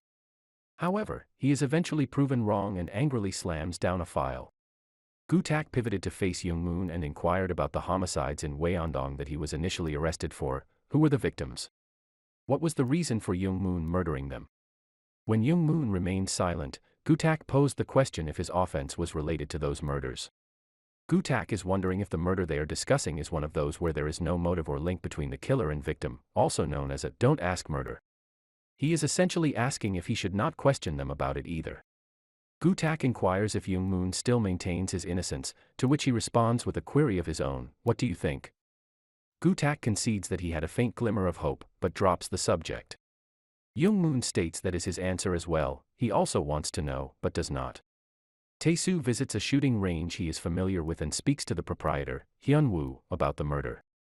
Hyun-woo conjectures that the criminal would not be using their own weapon so that they would not be easily identified. In Korea, it is necessary to acquire a license from the police in order to own a gun. Tae-soo inquires of his friend if he has come across any illicit activity involving people wanting to purchase firearms to take a life. He also expresses his belief that the weapons in the store are legally registered with the police. Tae-soo is just teasing his friend, yet he wants him to research other shooting ranges with illegal guns. Hyun-woo has been teaching Tae-soo how to position the gun accurately, but this time Tae-soo rotates the weapon sideways and shoots, resulting in a perfect hit. Hyun-woo warns Tae-soo that if he continues to shoot in such a careless manner, he may end up losing an eye. Tae-soo replies with a laugh, saying, "I live my life on the edge, while you are more careful. That's how it's always been between us." He gets anxious when the topic of the old pawn shop proprietor is brought up, but he agrees to notify Tae-soo should he ever appear. Woong-chol notices that he is being tracked and expresses his surprise at how quickly the days are passing. While Mi-young is keeping a lookout at the traffic control center, Young-moon notices a similarity between the 6 victims of each murder spree. They all worked for the same company and their spouses were always the first victims. Moreover, the crime scenes were places that the salaryman often visited. Gu-tak then inquires about the other victims. Before Gu-tak had a chance to get a response, Mi-young phoned to inform them that the perpetrator was on the move. Woong Chul pursued the taxi according to Mi Young's instructions, and when the traffic light changed, he confronted the terrified taxi driver. Woong Chul does not hesitate to demand the location of the rifle, gripping the driver tightly when he speaks out in protest. Before he has a chance to investigate the trunk, there is a series of gunshots. He quickly turns the corner to see a man being shot down in cold blood, with the assailant asking why he had done this. One more shot was fired and the victim was killed. Woong Chul's gaze meets the gunman for an instant, however a wounded individual screaming for aid makes him stay put, permitting the shooter to escape. Suddenly, a vehicle pulls up. It is the same smartly dressed mob boss who has come to remind Woong Chul that his 2-week due date has expired. Not being shocked to find out that Woong Chul has not gotten the job done, the mob boss orders him to get in the car, to his demise. Gu-tak arrives at the crime scene and notices a rifle shell. He then throws it away, which is peculiar as only one person died, though they were all employed at the same company. He doesn't inform Mi Young of this fact. Woong Chul has also disappeared without a trace, yet Gu-tak notices that she is strangely composed. She reiterates what Gu-tak said before, that they should have faith in Woong Chul and be patient.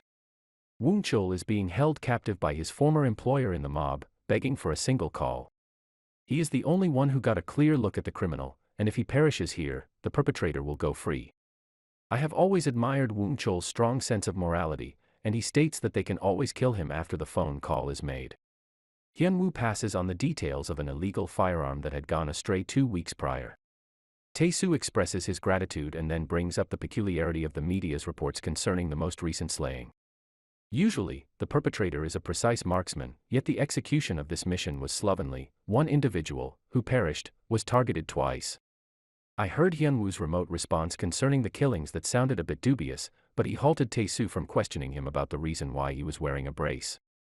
Hyun-woo had intended to give up his work as a hitman, so Tae-soo inquired who inflicted the permanent damage on him.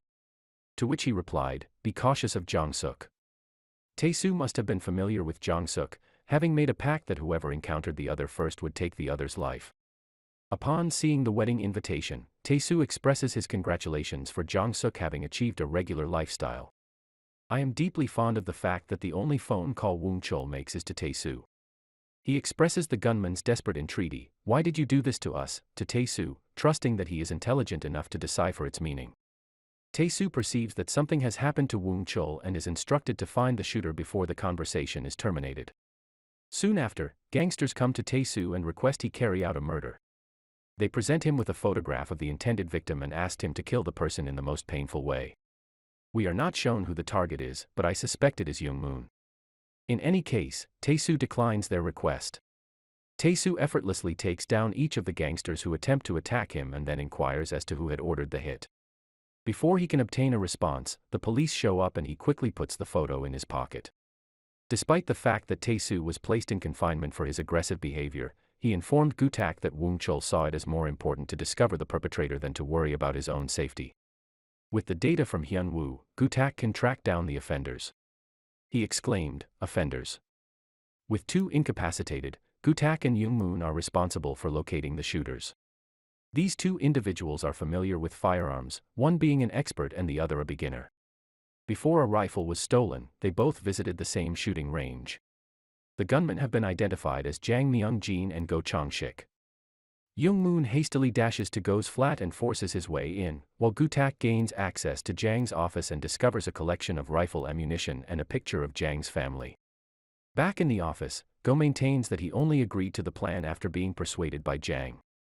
He took hold of the gun to show his dedication to the scheme. Gu-tak had had enough and Mi Young proceeded to carry on with the questioning. Go had been unable to get in touch with his partner, leading him to believe that the authorities had gotten wind of his activities.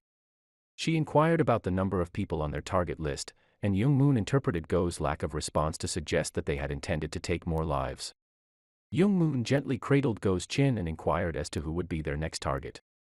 Simultaneously, Jang was located in a taxi situated beneath the bridge, arming himself with a weapon in preparation to attack the corporation's president. By the next morning, Gu-tak had stationed Young-moon, Mi Young, and other officers around the park. They were all on high alert, and any suspicious activity or sound would draw Gu-tak's attention, making the company president even more nervous. Meanwhile, Jang readied himself. Young-moon spotted him first, and as Jiang was about to fire his gun, Young Moon revealed himself. He rushed towards Jiang, who jumped out of the shrubbery. Jiang pulled the trigger, but nothing happened, the gun was empty. Jiang, taken aback, tumbles to the ground in astonishment before scurrying away. He reloads his gun and warns another female, but Young Moon halts his steps. Quickly, Young Moon clarifies that he and Go were both let go in order to make up for the business's financial difficulties. The reality was that the corporate leaders were illegally taking money, and Kang Suko, the individual who proposed to his partner at the start of the hour, was the one who carried out the scheme. Jiang had been bluntly told the reason for his dismissal: do not inquire, something he still remembers when he says, do not ask me why. You, the police, told me not to inquire either. Those words were the inspiration for Go and Jiang's decision to commit these murders. They thought that random killings would hide their real goals. Young Moon noted that it was not acceptable to take the lives of innocent individuals in addition to the men in question. Despite his immense frustration that he had been let go from his job, his wife had fallen ill, and he had to send his child away, his behavior was not justified. He asked, "Were you aware of the identities of the people you killed?" With each step he takes, Young Moon recites the names and stories of the 13 people Jiang and Go killed. As Young Moon draws nearer, Jiang points his gun at him and orders him to stay away. However, Young Moon continues, reminding Jiang that one of the people he killed had recently lost his wife, like Jiang had. Young Moon presents Jiang with an invitation to pull the trigger of the gun he is pointing at himself, telling him that if he feels he needs to take the life of someone, he should take his own. Young Moon questions why people like them, who are all the same, would resort to inflicting harm on one another when it is usually someone else who is in the wrong. Young Moon clutches the gun and orders Jiang to fire it, but when Jiang does not respond, Young Moon quickly grabs the weapon and points it at him. His eyes fill with tears as he prepares to press the trigger, as if he was about to commit the first murder of his life. Today, Gutak calls out to Young Moon, questioning if his words were sincere or part of a scheme. Young Moon relinquishes the weapon to Mi-young, leading Gutak to ponder if his words were uttered from the heart or out of strategy. Gutak has taken the necessary steps to ensure justice is served by apprehending the president for misappropriating funds. Although I am glad that all involved are being held accountable, does anyone else have doubts about Woong Chul's safety? Prosecutor O summons Gutak to the police commissioner's usual fishing spot. He wishes to deal with the matters concerning Team Crazy Dogs, and when his analogy is too flowery, Prosecutor O responds to him with a less refined one. Gutak is taken aback when Prosecutor O reveals that he is aware of the connection between him and the criminals, as well as the events that transpired 2 years ago. He is unsure if the criminals are aware of this history as well. Woong Chul appears exhausted, but is still alive. His former employer remembers when Woong Chul had asked to live a life as a normal person. Thus, the mob boss had taken care to provide him with all he needed. How could this kindness be repaid with such an act? Young Moon is not a harmless person, as he is a serial killer. Woong Chul sadly observes that his former boss is still wearing the ring he presented to them. While grateful for their kindness, he has come to understand that living a life that only appears to be good is not living a life as a human being. However, are you aware of this, Hyung Nim? I was never able to get a good night's sleep. Those I had killed would appear in my dreams and ask me, "What made you do that to me? What was the cause?" Unfortunately, I had no response for them. Woong Chul inquired of his former boss, "How have you been doing lately? Are you getting good rest?" He was surprised by Woong Chul's boldness. Woong Chul's voice grew more urgent as he pleaded, "Boss Lee Dukwang, please let your younger brother sleep in peace. I'm begging you." Boss Lee ordered a car to be prepared, as they were going to put Woong Chul to rest. Boss Lee offers Woong Chul a final opportunity to reconsider his decision to murder Young Moon. However, Woong Chul does not respond and it's time for them to leave.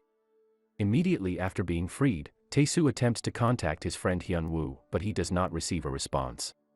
Hyun-woo goes to an elderly pawn shopkeeper, who suggests they should act against Tae-soo first. During the journey to the funeral, Woong Chul used an anecdote about the hubby's past to reprimand him, sparking the thug's anger. Woong Chul then proceeded to physically assault the hubby and the other passengers in the van. Woong Chul's grip on the driver is broken as the van careens out of control, smashing into a post. Unfazed, Boss Lee retrieves a golf club from his trunk and strides up to the van. He then smacks Woong Chul on the head with the golf club. At the same time, the Crazy Dogs team has been monitoring Woong Chul's GPS coordinates, which had reappeared, after collecting Tae-soo from the police station. Once they were finally able to pinpoint the location, a mountain, they sped off. A flashback briefly appears, showing Boss Lee being directed by a mysterious figure to have Woong Chul execute Young Moon. Even though Boss Lee was conflicted about having one of his own buried, he threw Woong Chul's ring, which he had been given, into the pit with him and commanded his crew to bury him. The Crazy Dog squad arrived at the bottom of the hill shortly after their leader, Lee, had driven away, and he inhaled deeply, worrying that his decision could have serious consequences. The gangsters returned to their van to find Gutak already there, prompting Tae-soo to engage them in a brawl, wielding a shovel to take them down. Gutak then grabs one of them and questions him about Woong Chul's whereabouts, the response being that Woong Chul should consider himself fortunate, but this answer only serves to enrage Gutak, who punches the gangster in response. Woong Chul manages to extricate himself from his own grave, gasping for air. At that moment, a phone near him begins to ring. It is Boss Lee informing him that the Crazy Dog's team is on their way to retrieve him. It is uncertain why Woong Chul was not killed, but the significant thing is that he is still alive. He wonders why he was buried if his life was ultimately going to be spared. Boss Lee informs Woong Chul that the person he was formerly acquainted with is no longer alive, so it is best for Woong Chul to stay away if he wishes to stay alive. Woong Chul is very moved by this gesture as Boss Lee expresses his regret that his former gangster disciple has come back to the right path. Before Boss Lee had the chance to end the call, another vehicle veered off and blocked his car. He realized that the people in the car must be working for the mysterious individual he had been warned about. Woong Chul was still on the phone, powerless to do anything, while Boss Lee saw his driver being stabbed and decided to take action himself. Unfortunately, Boss Lee had no car keys or weapons to defend himself with when the men broke the window in. All he had was the broken handle of a knife, which he used to try and keep the men at bay. However, his efforts were in vain, and the gangsters quickly overpowered him, beating him down to his knees with bats. Boss Lee acknowledged the individual who was leading the group, but he was not shocked, inquiring whether his crime boss was the one responsible for his defection. However, he did not have a chance to say more, as the gangster suddenly struck him on the head, causing him to lose consciousness. Woong Chul is taken aback when the call abruptly ends, leaving him bewildered. Thinking that Boss Lee has been taken, Woong Chul reluctantly reaches out to Gutak for aid in tracking him down. Upon being asked why, he responds, "Don't people deserve a chance to live a good life?" Mi-young opposes the notion of rescuing gangsters, but Gutak insists they must do so to avoid a disruption in the Seoul underworld. To avoid a more severe outcome, they have to save the mob leader, which comes with a sour twist of fate in their line of work. Woong Chul is certain that the person who took Boss Lee is likely familiar with him. Boss Lee awakens to find himself locked in a trunk, his cries for help going unheard. Upon returning to the church, Gutak is able to decipher the last words uttered by Boss Lee, leading him to conclude that a rebellion has broken out among the mafia. To determine who is responsible, they must go and confront the local gang leaders in person. It is essential that the abduction of Boss Lee is kept secret, for fear that a full-scale conflict may erupt among the parties vying for control. As a result, a compulsory gathering was arranged with Woong Chul representing Boss Lee. It was clear that Woong Chul had made a great effort to look his best. Gutak expects the bosses to bring their trusted aides with them, all except one who is likely to remain at the side of Boss Lee. Armed with this knowledge, Woong Chul can identify the person who is not part of the group, and that is the individual they are looking for. Woong Chul has a clear recollection of the structure of the mafia organization, which limits the number of possible leaders who could be behind the abduction to 6 people who are either newly affiliated with the group or the actual kidnapper. The men are eager to discover the purpose of Lee's communication, and are particularly distressed to learn about the proposed increase in taxation. Taking into account the environment and the people in it, this was a deliberate move to detect any unusual reactions from the kidnapper, since the rest of the people would think the order was genuine while the captor would be aware it was a lie and stay composed. Woong Chul takes heed of Gutak's advice and scrutinizes the gangsters' reactions to narrow down the list of 4 bosses. He contacts his superior, and it turns out to be Gutak. His boss informs him that you can tell what people are feeling by the expressions on their faces, hope that someone will pay attention, fury because of the struggle between them, resignation to accept what is happening, and a lack of faith due to being able to see through the deception. Boss Son Moon Ki falls into the last category, and Woong Chul verified that his assistant failed to appear at the meeting. Not leaving the important task to one of his subordinates, Woong Chul presumes that Boss Son will shortly be in contact. When he does, Mi-young is able to eavesdrop on the phone conversation and gain knowledge of where Boss Lee is being taken. Consequently, This triggers the commencement of Operation Rescue Boss Lee, wherein Gu-tak and Mi-young keep Boss Son occupied while the trio of criminals attempt to save the mob leader. Tae-soo questioned whether the middle-aged detective would be able to handle being outnumbered in the field, yet Gu-tak was well prepared and promptly consulted with Prosecutor Oh before entering the nightclub. One gunshot into the air and one into a criminal's leg is enough to make the other hoodlums retreat warily. Gu-tak then sits down with Boss Son, and when the latter states that he has given up drinking, the alcoholic detective appears to be surprised, asking, "Why would you stop drinking something so delicious?" Gu-tak prolongs the conversation with the mafia leader for Mi-young to get a phone call from the offenders, and then he openly speaks about Lee's absence. He is aware that Son has designs to overthrow Lee and take control of the underworld, however his henchmen are already searching for the vanished criminal. The criminals show up at the warehouse, and Woong-chul inquires if Tae-soo has any weapons to battle the villains. It is amusing that Tae-soo usually has something to use to fight them. Woong-chul looks after Young-moon, but there is no need to be concerned since he has prepared for this. It was discovered that the designated area for storage was unoccupied, and Woong-chul quickly informed Gu-tak of the situation. As soon as he did, they were approached by a group of gangsters seeking out Boss Son. It only took Woong-chul a moment to realize that Dong-shik, Boss Son's trusted associate, was the mastermind behind the revolt. Tae-soo let out a sorrowful sigh indicating that loyalty among gangsters is an impossibility, to which Woong-chul replied, "No, there never was any." Before readying himself to attack the men, it appeared they were going to have to fight their way out. The three of them hurled punches and kicks at their adversaries until Tae-soo's ringing phone was inadvertently knocked out of his grasp. Hyun-woo was on the other line, yet the call went unheard as the device had been damaged. Hyun-woo was holding a gun, and the elderly pawn shop owner signaled that it was time to put their plan into action. Young-moon successfully eliminates the final gangster who was attempting to locate Dong-shik, and Woong-chul then calls Dong-shik to inform him that his plan to take control of Seoul by eliminating Boss Lee is futile as his henchmen have already been defeated. Dong-shik has no intention of giving up and informs his henchmen that they should eliminate Boss Lee first before he departs the nation. Boss Lee gave up his fight and resigned himself to his fate as he looked at the driver's cell phone that he had grabbed prior to the attack. His thumb hovered over the emergency call button. Boss Lee placed the call, and while Woong-chul sped to the vehicle, Gu-tak stayed with Boss Lee on the phone attempting to determine the car they had him in. Boss Lee could recall that it was a black car with a spacious trunk, plus he mentioned there were 3 men who had abducted him. Woong-chul was able to catch up quickly, however the only clue provided was a black sedan. Gu-tak inquired if there was an internal trunk release. Unfortunately there was not, implying it is an older model. He then informed Boss Lee there is another approach to open the trunk, but recommended him not to jump out and to show his hand instead. Gu-tak warns Woong-chul on the other line that Boss Lee is growing increasingly impatient and tells him to be ready for an open trunk soon. Unfortunately, the manual release does not work, and Young-moon suggests that the gangster can try kicking out the taillight. Gu-tak urgently informs Boss Lee of Young-moon's suggestion, and it works. The trio then search for the black sedan with a missing taillight, but the gangsters are aware of this and quickly turn down a different route to escape. Young-moon had to take matters into his own hands when the van was blocked by a line of stopped cars. He jumped onto a motorcycle, and soon enough, he was close enough to the car he was chasing to break its window with a bat. Then, with a picture-perfect moment, Young-moon opened the trunk of the car to let Boss Lee out. We must not overlook the fact that Young-moon is wanted dead or alive, so Boss Lee grabs a weapon and trails a few paces behind Young-moon. This is accompanied by another flashback of Boss Lee inquiring of the unknown individual if he would have to exterminate both Young-moon and Woong-chul if the latter couldn't manage the task, and Boss Lee begins to attack Young-moon with scarcely any time to spare.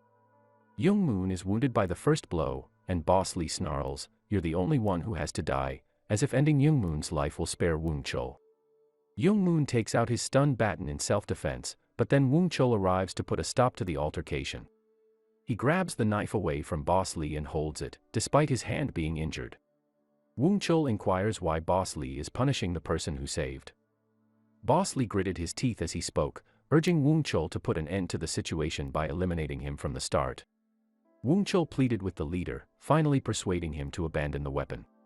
Young-moon had heard Woong-chul's command to take his life, and noticed his peculiar arrival and conduct at the church following his vanishing. His inner anger was evidently growing. But on the other hand, Woong-chul had also protected him. After expressing his appreciation for Gu-tak, Boss Lee cautioned Woong-chul that betrayal often comes from unexpected places. It appears that Tae-soo's phone was not damaged after all, as he attempted to contact Hyun-woo, yet received no response. Young-moon quickly got to the point and inquired who had ordered the attack on him.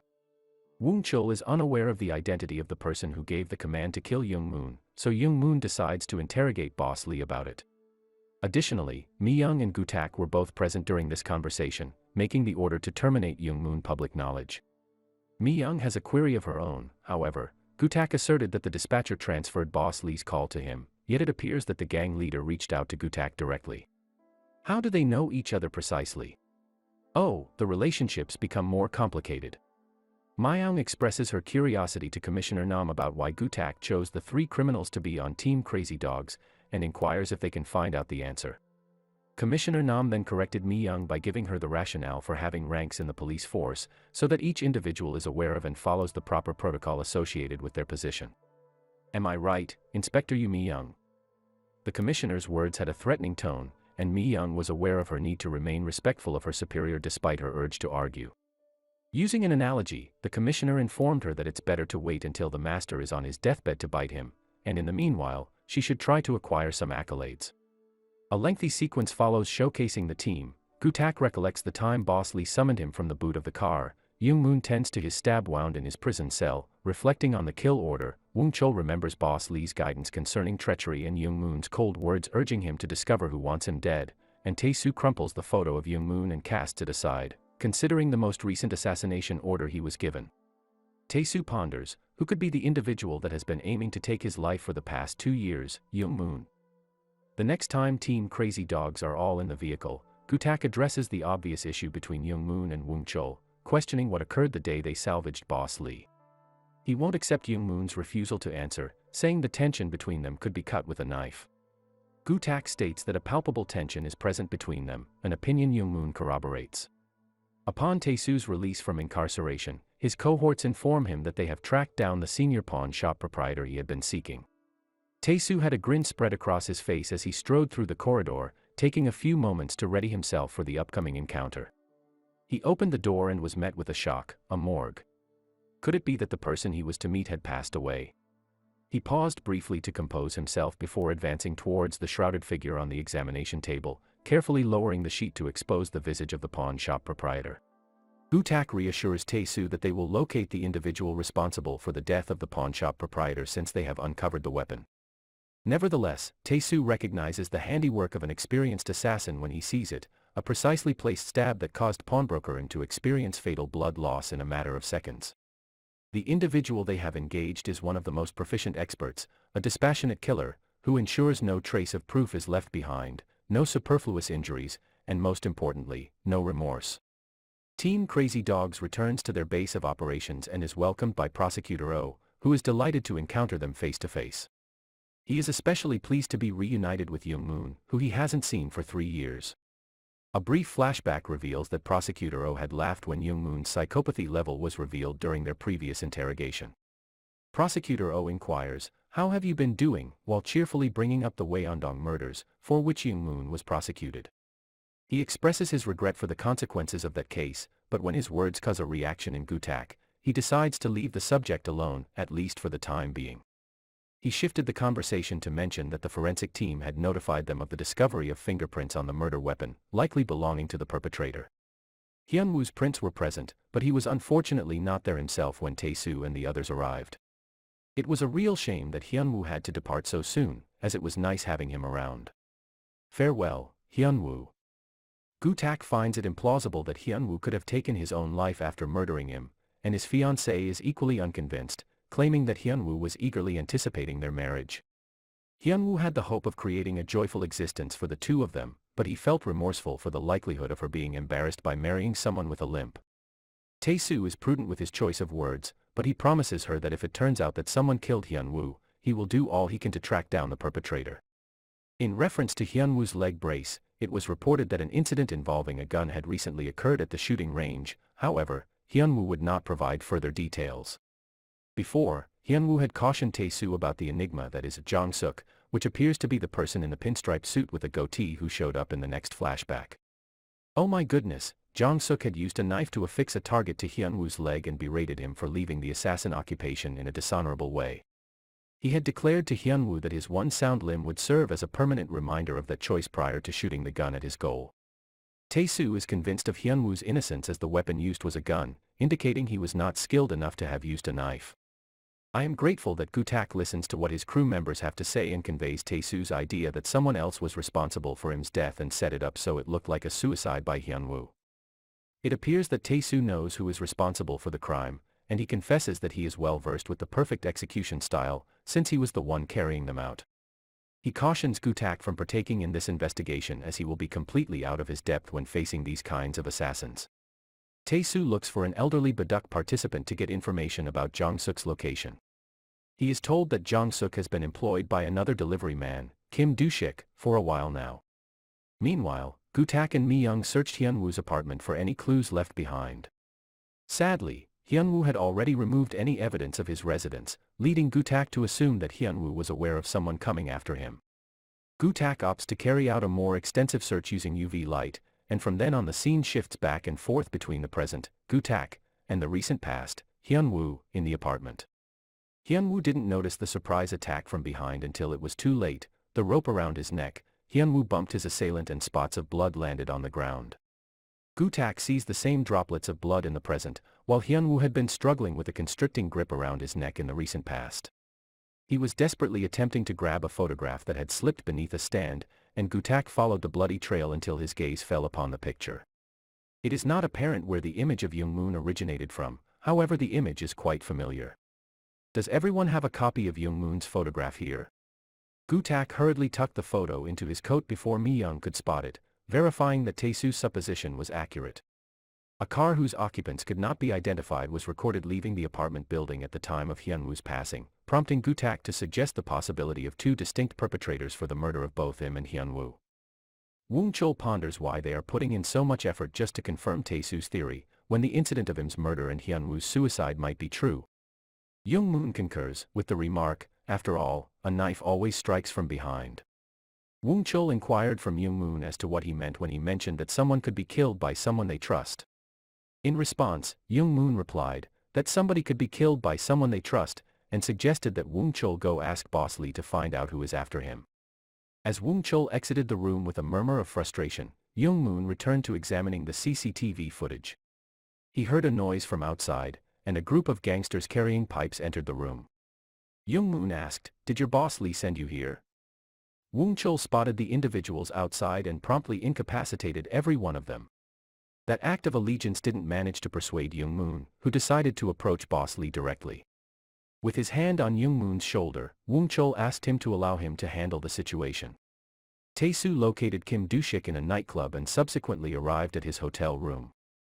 It was revealed that Do-shik was, in fact, the mobster who had approached Tae-soo regarding the murder of Young-moon, making tying him up in the bathtub a piece of cake for Tae-soo.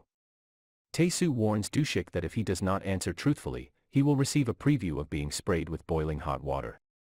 Do-shik reveals that a few days ago, a mysterious individual, who had been conversing with Boss Lee, approached him to talk about eliminating Young-moon's head.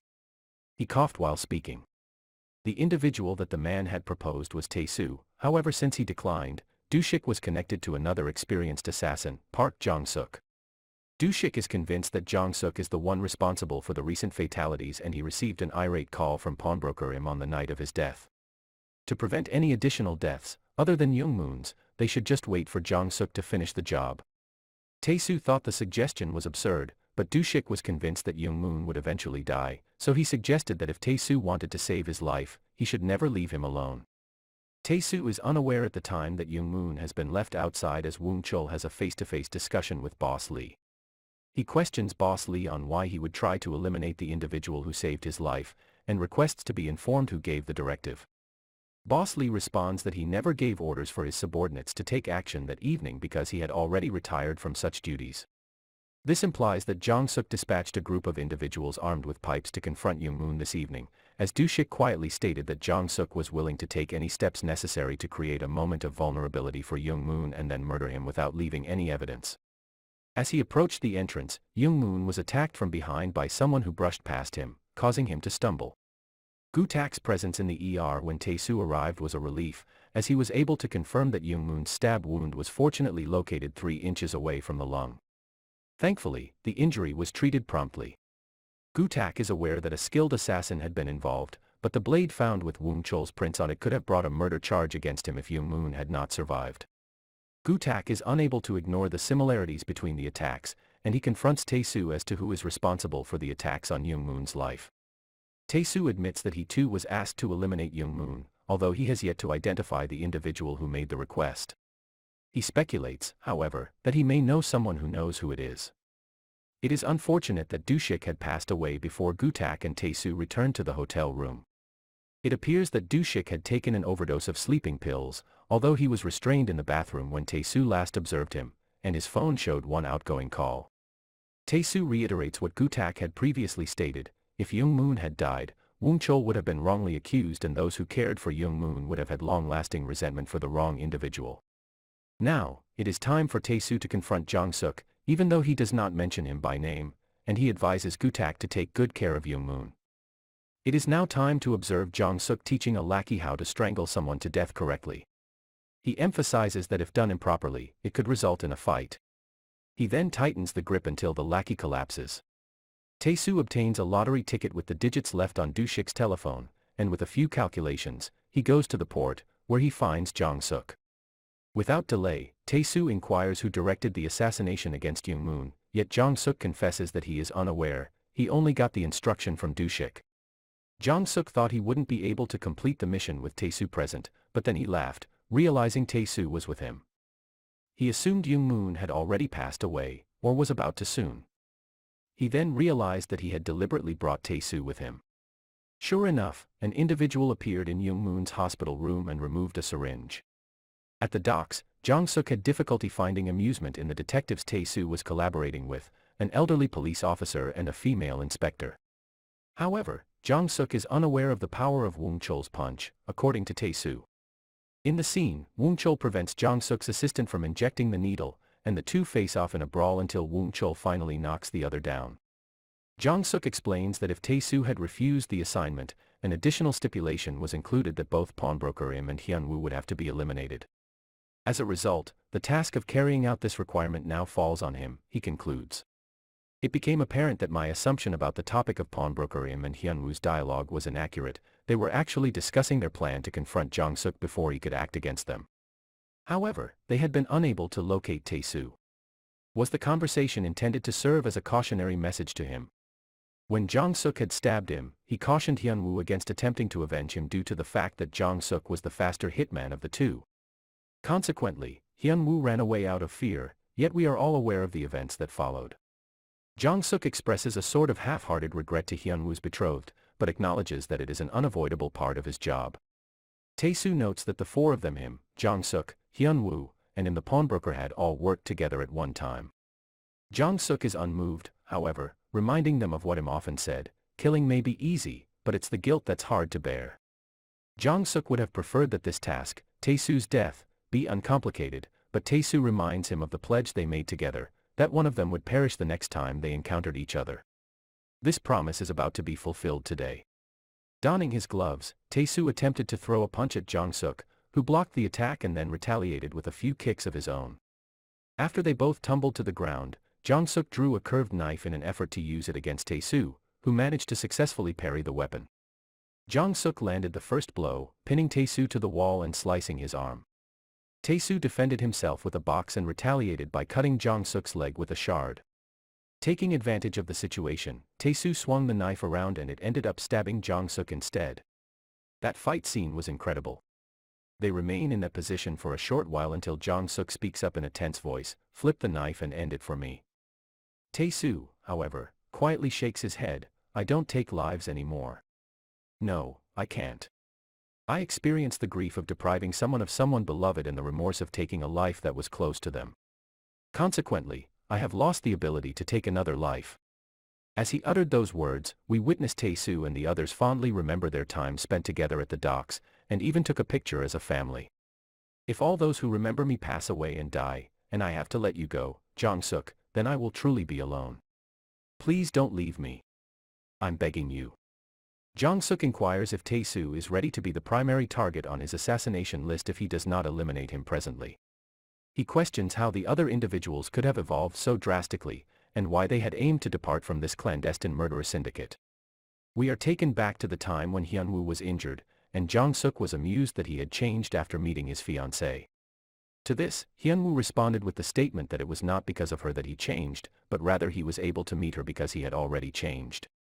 Hyun-woo pleaded with Jong-suk to end the situation, while pawnbroker Im offered him some words of wisdom. No matter how much you try, you won't be able to erase the guilt you feel in your heart. Your hands may be clean, but your conscience will remain stained. Jong-suk then tried to convince Tae-soo to leave the trade, but it was too late. The sound of a knife going in deeper could be heard. Did Jong-suk do it? Tae-soo's anguish was palpable as Jong-suk hit the ground, and he quickly crouched beside him in despair. It is an understatement to say that Tae-soo was in a terrible condition when he went to Sun-young's place, as his appearance was disheveled and his clothes were stained with blood. Upon seeing him, Sun-young smiled but was taken aback by his state. Despite continuing the conversation, Sun-young raised the issue of why she had not been receiving any funds each month. It transpired that a social worker had recently visited her to explain that a savings account had been opened 2 years ago and the funds had been going to her previous address. Tae-soo is relieved that the funds, along with pawnbroker Im, have been secured, and he struggles to find the right words to express his gratitude. Instead, he acknowledges that he has experienced the pain of losing someone close and feeling utterly alone. He expresses his remorse compassionately, saying, "I'm so sorry." Tae-soo, upon hearing this, collapses onto the stairs and begins to weep. Meanwhile, Young-moon regains consciousness at the hospital and listens to his voicemail. His search for the scarred man has come to an end. He has been located at the errand center where Young-moon previously visited. Young-moon quickly got dressed and located the address, which took him to a rundown, dimly lit house. When the scarred man came up from behind, inquiring if he was a debt collector, Young-moon slowly spun around, his hands up in the air. You recall me, correct? The scarred man is aware that Young-moon is 2 years late in his actions and likely possesses the best understanding of what caused the murderous events, even more so than Young-moon himself. He definitively captured something and provided Young-moon with a concise response, "You are a murderer." A quick reminiscence demonstrated Young-moon chasing a duo of girls, before we return to the current situation. "You murdered them, and you're the one responsible for the Wyeondong killings." Young-moon had finally received his response, and Gu-tak, who had been standing outside the door, also heard it. We resume where we stopped, with the scarred man divulging that the Wyeondong serial murderer is in fact Young-moon himself. Initially, he couldn't believe it either, as it would be insane enough to get someone else to document their misdeeds. He followed the instructions for payment he had been given, and did not question why Young-moon had chosen the victims he did. Young-moon was consistent in his actions, as every Tuesday evening he would enter the homes of his victims and stay for an hour before leaving, as if on a schedule. Eventually, 6 of these victims were discovered dead after he had left. Young-moon wanted to know if the scarred man had witnessed the killings he committed himself. It was clear that he had not, as he was both fearful and sought to avoid any accountability for the murders. It appears as if Young-moon's reasoning is that since the individuals he followed were later discovered dead, he must have been the one who killed them. However, the scarred man has an opposing viewpoint, questioning why Young-moon would go back to the sites of the crimes if that were the case. The scarred man is still haunted by the memory of Young-moon's last victim, which happened to be the daughter of a detective. This experience was so disturbing that he thought that if he was ever caught by the police, he could use it as an excuse to claim that he did not remember anything and plead insanity. Young-moon demanded to know what he had witnessed, gripping the scarred man in a chokehold when the latter burst into incredulous laughter. "You smiled," he stammered. "You looked at me and grinned." We are taken back to the night when the scarred man caught sight of Young-moon in the alley where Ji-yeon, the daughter of Gu-tak, had died. Young-moon turned around and proclaimed, "It was me who took her life. I murdered her," then grinned. This came as a great shock to Young-moon and Gu-tak, who was close enough to hear the conversation. Additionally, a suspicious car had been spotted on camera, and the scarred man assumed it was driven by Young-moon's associate, as someone died each time Young-moon exited the vehicle. As Gu-tak trails Young-moon along the sidewalk, flashbacks of his anguish over his daughter being the only one to be discovered outside while the others were still inside their residences intercut with the present. He was devastated that Ji-yeon had not been able to have her preferred meal before she passed away the day before her departure for overseas study. Gu-tak holds his gun up to Young-moon, and his former self resounds, "I cannot forgive myself. This is the only thing to do. Once I apprehend and put an end to the murder of Ji-yeon, I will go down on my knees in front of her grave portrait, and plead, I am so sorry that your father is of no use. Please comprehend, pardon me. Gu-tak had his finger on the trigger, pointing the gun in the direction of Young-moon, who was frozen in place with his eyes closed. Was it possible that Young-moon had noticed that he was being trailed? Fortunately, Mi-young and the police came to the scene at that moment, so Gu-tak quickly ducked behind a corner.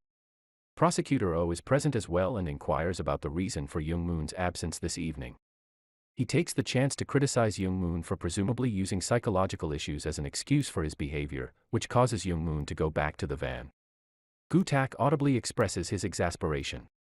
In contrast, Mi-young and Prosecutor Oh travel together to find out what the relationship is between Young-moon and Gu-tak. Prosecutor Oh reveals that he was the prosecutor assigned to Young-moon's initial homicide case in September 2011, during the time when Young-moon was a graduate student. We get a glimpse of that day from Young-moon's perspective. He arrives home to discover two robbers rummaging through his family house, with his parents lying lifeless on the floor. Young-moon shut the door quietly behind him, giving the intruders a menacing glare, and asked, "What makes you think this is your house?" He then grabbed a rock and lunged at them. Mi-young interrupts at this point to suggest that Young-moon may have acted in self-defense, an argument that a prosecutor would likely make before inspecting the scene of the crime. The image of Young-moon, tears streaming down his face and a rock in his grasp, resurfaces again. However, the prosecutor determined that Young-moon's response, namely, the murder, had been too excessive in comparison to the offenses committed against him to be considered self-defense. Consequently, when the case was presented to Prosecutor Oh, he viewed Young-moon as a mental patient and released him. After the Wyeondong murders occurred and the blame was put on Young-moon, Prosecutor Oh gave up his position. He is here now to ensure that he does not make the same error again. Young-moon was returned to his hospital room, where Gu-tak was already present, awaiting his arrival. Gu-tak questioned him on his emotions at the time of the killing of the three burglars 3 years ago. Was he pleased, sorrowful, or disappointed? Gu-tak was devastated when his daughter passed away, and for a long time he was unable to eat or sleep, existing in a state of emptiness. Gradually, however, he found himself able to go about his daily life and take care of himself, so that he could be strong enough to confront the person who had killed Ji-yeon when the time came. With a snarl, he admitted that he had been doing this for the purpose of seeking revenge. Gu-tak pointed his firearm at Young-moon, who then spun around, letting out a deep sigh. "Do I look like the person who's responsible? Do you think I am the one who murdered your daughter?" This inquiry prompted a recollection of their previous discussion as to whether or not Young-moon was the Wyeondong serial killer. In response, Young-moon questioned why Gu-tak had tracked him down. Young-moon recalls inquiring of Gu-tak in episode 3 as to what his intention was in enlisting him. "What is it you expect of me?" he questioned. "Do you want the truth or a scapegoat? If it's the former, assist me one more time. If it's the latter, just go ahead and fire the gun. Do it quickly and shoot me." Gu-tak's ears were certainly tempted by the offer, and he started to pull the trigger, only to lower the gun again. He questioned Young-moon about what would occur if the truth created a sense of bitterness, to which Young-moon responded that he would follow Gu-tak's wishes. Young-moon handed Gu-tak a photograph of an enigmatic vehicle, imploring him to investigate it. Gu-tak sternly warned that this was his final opportunity to do so before leaving. Young-moon pointed out that he hadn't even inquired what type of car it was. Mi-young receives an unexpected call that leads her to the morgue, where the locksmith serial killer from episode 2 is now deceased. Upon her inspection, she determines that the cause of death was strangulation, not suicide, and requests an autopsy to confirm her suspicions. The man in the suit was rejecting Mi-young's suggestion, asserting that the murderer had no relatives. When Mi-young objected, the man asserted that he was following orders from those in authority and suggested that she stay quiet. "I have no clue who you are, but I don't care for you." Prosecutor Oh recognizes Commissioner Nam as a highly esteemed individual. However, there are times when he acts rashly. He inquires again as to why he has chosen to collaborate with Team Crazy Dogs, chuckling at her reply that she is aiding them with their criminal trials. He doesn't seem to have noble motivations, and Mi-young inquires in an irritated tone why he came to them. The response is straightforward: to break up the Crazy Dogs group. He will leave it to her to decide how to do it, but he will be willing to assist her if she attempts it. Gu-tak, the three offenders, and Commissioner Nam as well, according to Prosecutor Oh, are all comparable to nuclear weapons. A nuclear weapon can be used to end a conflict, yet it could also be the cause of one, and when Mi-young inquires what he is implying, Prosecutor O essentially encourages her to collaborate with someone more beneficial, him. He had one more piece of information to impart to her. Apparently, someone visited the imprisoned serial killer locksmith the day before he passed away. Commissioner Nam reveals himself to be the visitor who had attempted to be the bigger person, forgiving the murder of his son, only to be met with mockery. Mi-young is presented with a drink, but she is more interested in finding out why she was chosen for Team Crazy Dogs. Commissioner Nam's response is that she is intelligent and driven. People of intelligence are oblivious to the realities of life, and the driven are too focused on their own ambition to take into account the wants and needs of others. These words affect Mi-young, her eyes filling with tears as she inquires as to why she was selected. Commissioner Nam does not view these attributes as negative, claiming that she will grow and progress under his supervision. However, Mi-young interrupts and expresses her disagreement with this idea. She then takes her leave, managing to keep her tears at bay. Gu-tak summons Detective Park Chong-jun away from a tedious police seminar to investigate the vehicle Young-moon is searching for. The license plate number matches that of a minor offender, and Park stops Gu-tak to express regret for not staying in contact. Gu-tak rectified the situation. He was the one who hadn't phoned because the sight of Detective Park brings back memories of Ji-yun, since Detective Park was the officer in charge of Ji-yun's case, and it is evident that Gu-tak harbors no ill will towards him. Returning to the hospital, they arrange to discreetly take Young-moon away without raising any alarms by detaching his ankle tracker. Gu-tak clarifies to Young-moon that they are searching for a cab driver who will drive customers to any place they wish for a fee and encourages him that they can just call him instead of searching. When they come across each other, Young-moon and driver Cha immediately acknowledge one another. Young-moon drags him into the vehicle and inflicts pain in order to gain knowledge, while Gu-tak guards the area from the outside. Although I would never condone such action, I still find this kind of situation humorous. Driver Cha asserts that he had no knowledge and simply obeyed the instructions of Dr. Kim. Approximately 3 years ago, Driver Cha was instructed to take Young-moon to Wyeondong and other areas after their meetings. Unlike his past clients, Young-moon had been particular about his destinations. Soon after, Gu-tak and Young-moon reach the psychiatric clinic that Young-moon had apparently visited in the past. He notices the secretary at the reception desk and recalls that she had acknowledged someone else's presence the last time he was there, indicating that he had not gone alone. Gu-tak is informed of this by the man, who, however, does not remember the identity of the other person. He has a faint recollection of the doctor's face, and is astonished to discover a female psychiatrist occupying the office now, who is relatively new but knows that Dr. Kim Dong-ho used to work at this clinic. Mi-young attended the funeral service for the murderer by herself, bringing to mind the moment when she was assigned to be an investigator. Commissioner Nam said to her that this task would make them a partnered group. She telephones Commissioner Nam to answer his analogy concerning a master not dying even if a dog bites him. If the dog abandons its master, it will certainly find another one. Could it be that she is considering changing her allegiance? That must be true, because Mi-young states that the prior owner would be unhappy, as there is no creature that will obey his orders. She then cuts ties with Commissioner Nam and calls Prosecutor O to see if his offer is still valid. Mi-young strikes a deal with Prosecutor O, agreeing to collaborate in taking down Team Crazy Dogs as long as he stays committed to the mission. He gives her a knowing smile and warns her not to lag behind, or he won't wait for her. The group of crazy dogs must increase the small level of mutual trust they have in each other. Prosecutor O already knows about the attack on Young-moon. Nothing is hidden in this world, only the people they are chasing believe that it is. Prosecutor O is aware that both Tae-soo and Woong Chol were assigned to take out Young-moon. Where are you gathering your information from? When Mi-young went to see Woong Chol, he responded that he was unaware of who had given the command for the hit. He could only tell her that Boss Lee had informed him that one of his acquaintances had a kid that was killed in the Wyeondong incident. All of a sudden, it occurred to her that Boss Lee and Gu-tak were acquainted with each other. Could this be the link? Prosecutor O is certain that identifying who gave the instruction to murder Young-moon will bring about the end of Team Crazy Dog. Tae-soo shares that he was commanded to execute Young-moon when they were both in jail together 2 years ago. Even though he is unaware of who issued the command, he gives Mi-young a clue as to where to look. Mi-young is not willing to handle the inquiries of the older Go player, pushing his book away to make it clear that she is serious.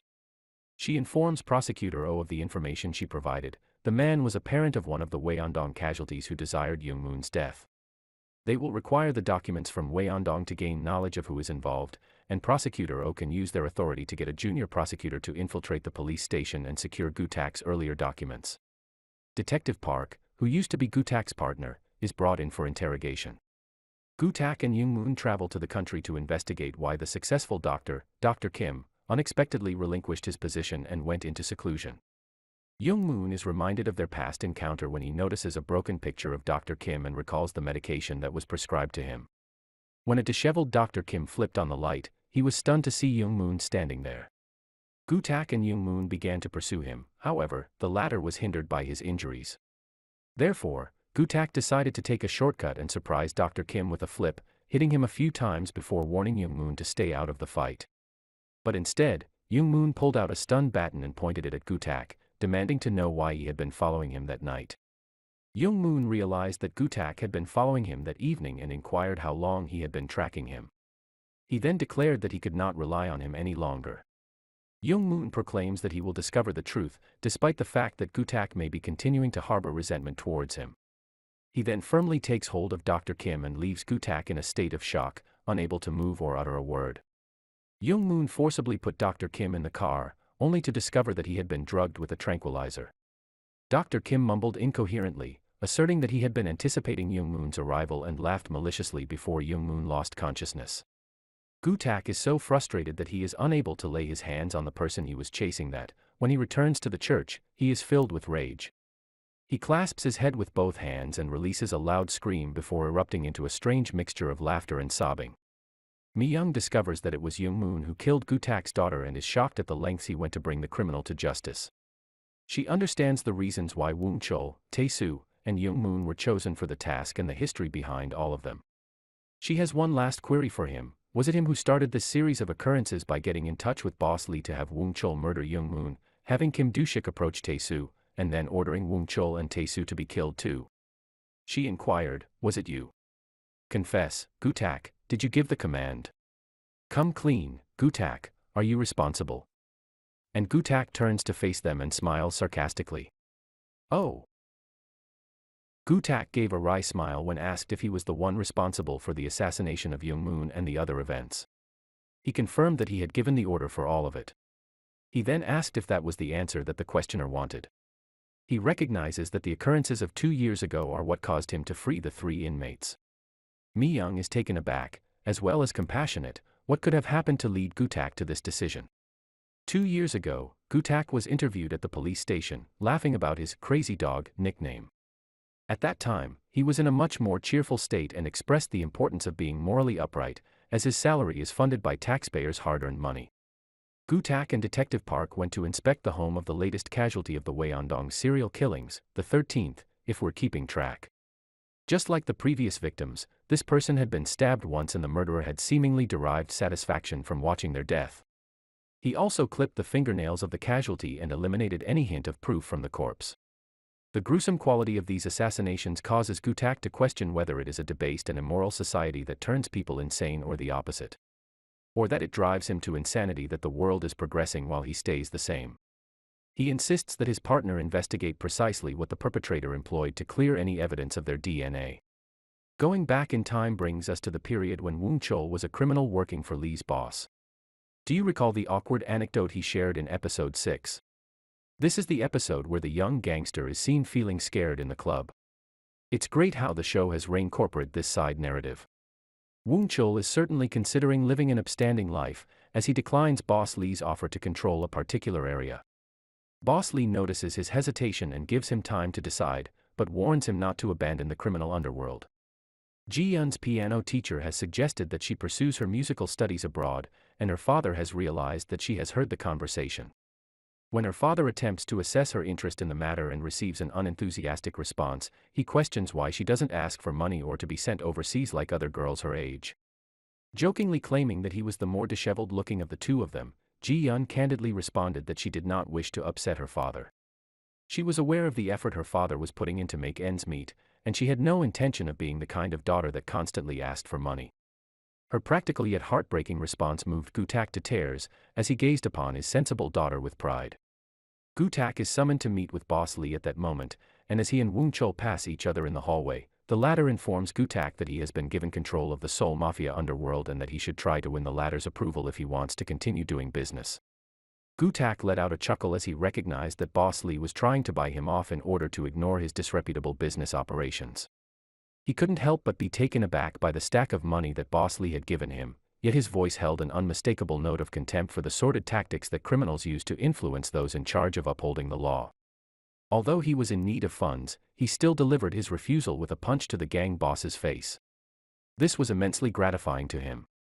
Gutak let out a chuckle as he recognized that Boss Lee was trying to buy him off in order to ignore his disreputable business operations.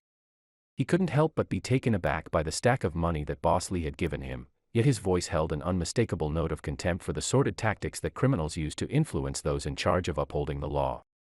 Although he was in need of funds, he still delivered his refusal with a punch to the gang boss's face. This was immensely gratifying to him. Mr. Lee realizes that Gutak is unable to finance Ji-yun's interest in music. Even though he agrees, Gutak cautions the mafia boss not to come near them again, or else he will be reprimanded.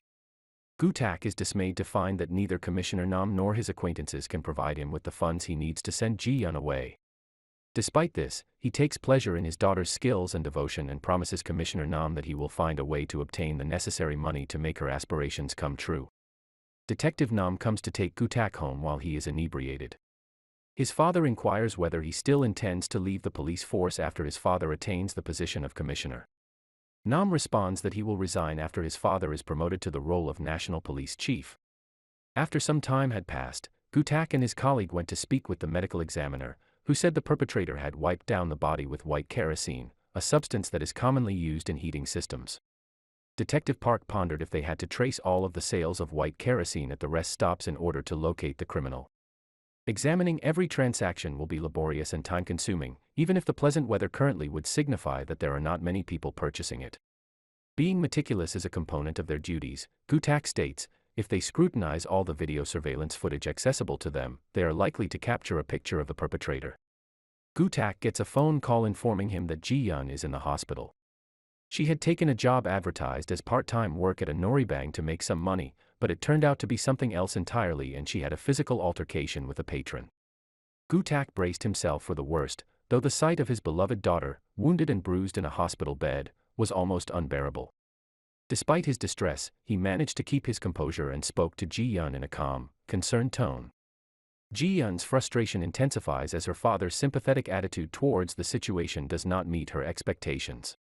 She demands to know why he isn't angry with her given the fact that she caused the issue, wondering why he won't even yell at her for her naivety. Despite this, Gutak musters up the strength to admit that he is partially responsible, due to his understanding of why Ji-yun would have sought to make some money covertly. Gutak assured her that he could get the funds, however Ji-yun was resolute and proclaimed she would not pursue her studies overseas. She had come to terms with her place in the world, and clinging to her aspirations only made her feel more miserable, so she was surrendering them now. Oh, child.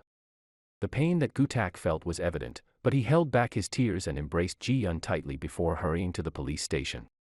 There, he unleashed his anger on the person who had hurt his daughter and had to be restrained by the officers. He shouted his frustration at the injustice of the suffering of the less fortunate. Gutak then meets with Boss Lee a second time and agrees to forgive the lengthy list of offenses on the condition that Woong Chul is turned over to the authorities. Boss Lee is hesitant to make his loyal ally a scapegoat, but Gutak insists that he take the offer. Consequently, Woong Chul is arrested and Boss Lee gives the money to Gutak, saying that now they are allies. Gutak clearly despises himself for agreeing to this and takes the briefcase without a word. The next time Gutak appears on camera, he informs the VJ that they have been tracking a suspect in connection with the Wyeondong serial killers. He explains that it has taken them a month to narrow down the list of individuals who purchased white kerosene and to review the CCTV footage of the 14 crime scenes and various rest stops, leading them to one person. The police tracked down Young Moon to his house and detained him for questioning. Gutak reminded him that since they had not obtained a warrant, they had 48 hours to obtain sufficient proof. Alternatively, Young Moon could make the process simpler by confessing. Gutak gets straight to the point when Young Moon does not respond and queries him about why he had murdered all those individuals.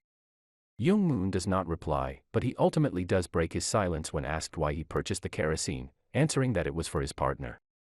Eugene, his girlfriend, creates oil paintings and regularly cleans her brushes with white kerosene. He's willing to back up this information. However, Gutak is more interested in why Young Moon was spotted loitering near the victims' residences.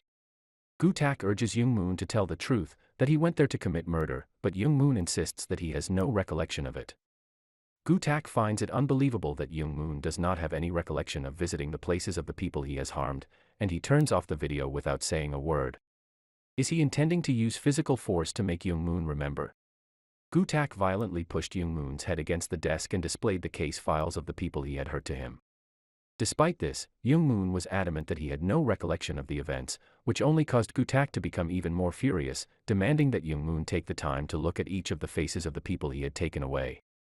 Young-moon was evidently terrified. Gu-tak states that, due to the lack of evidence, a confession is necessary in order for Young-moon to be prosecuted. Commissioner Nam then announces that this will be his last case, signaling that he will no longer be involved in the tedious work. As a result, Gu-tak decides to put Young-moon through a lie detector test. Upon learning that Ji-yeon is only leaving in a few days, Gu-tak quickly ends the call and contacts Eugene.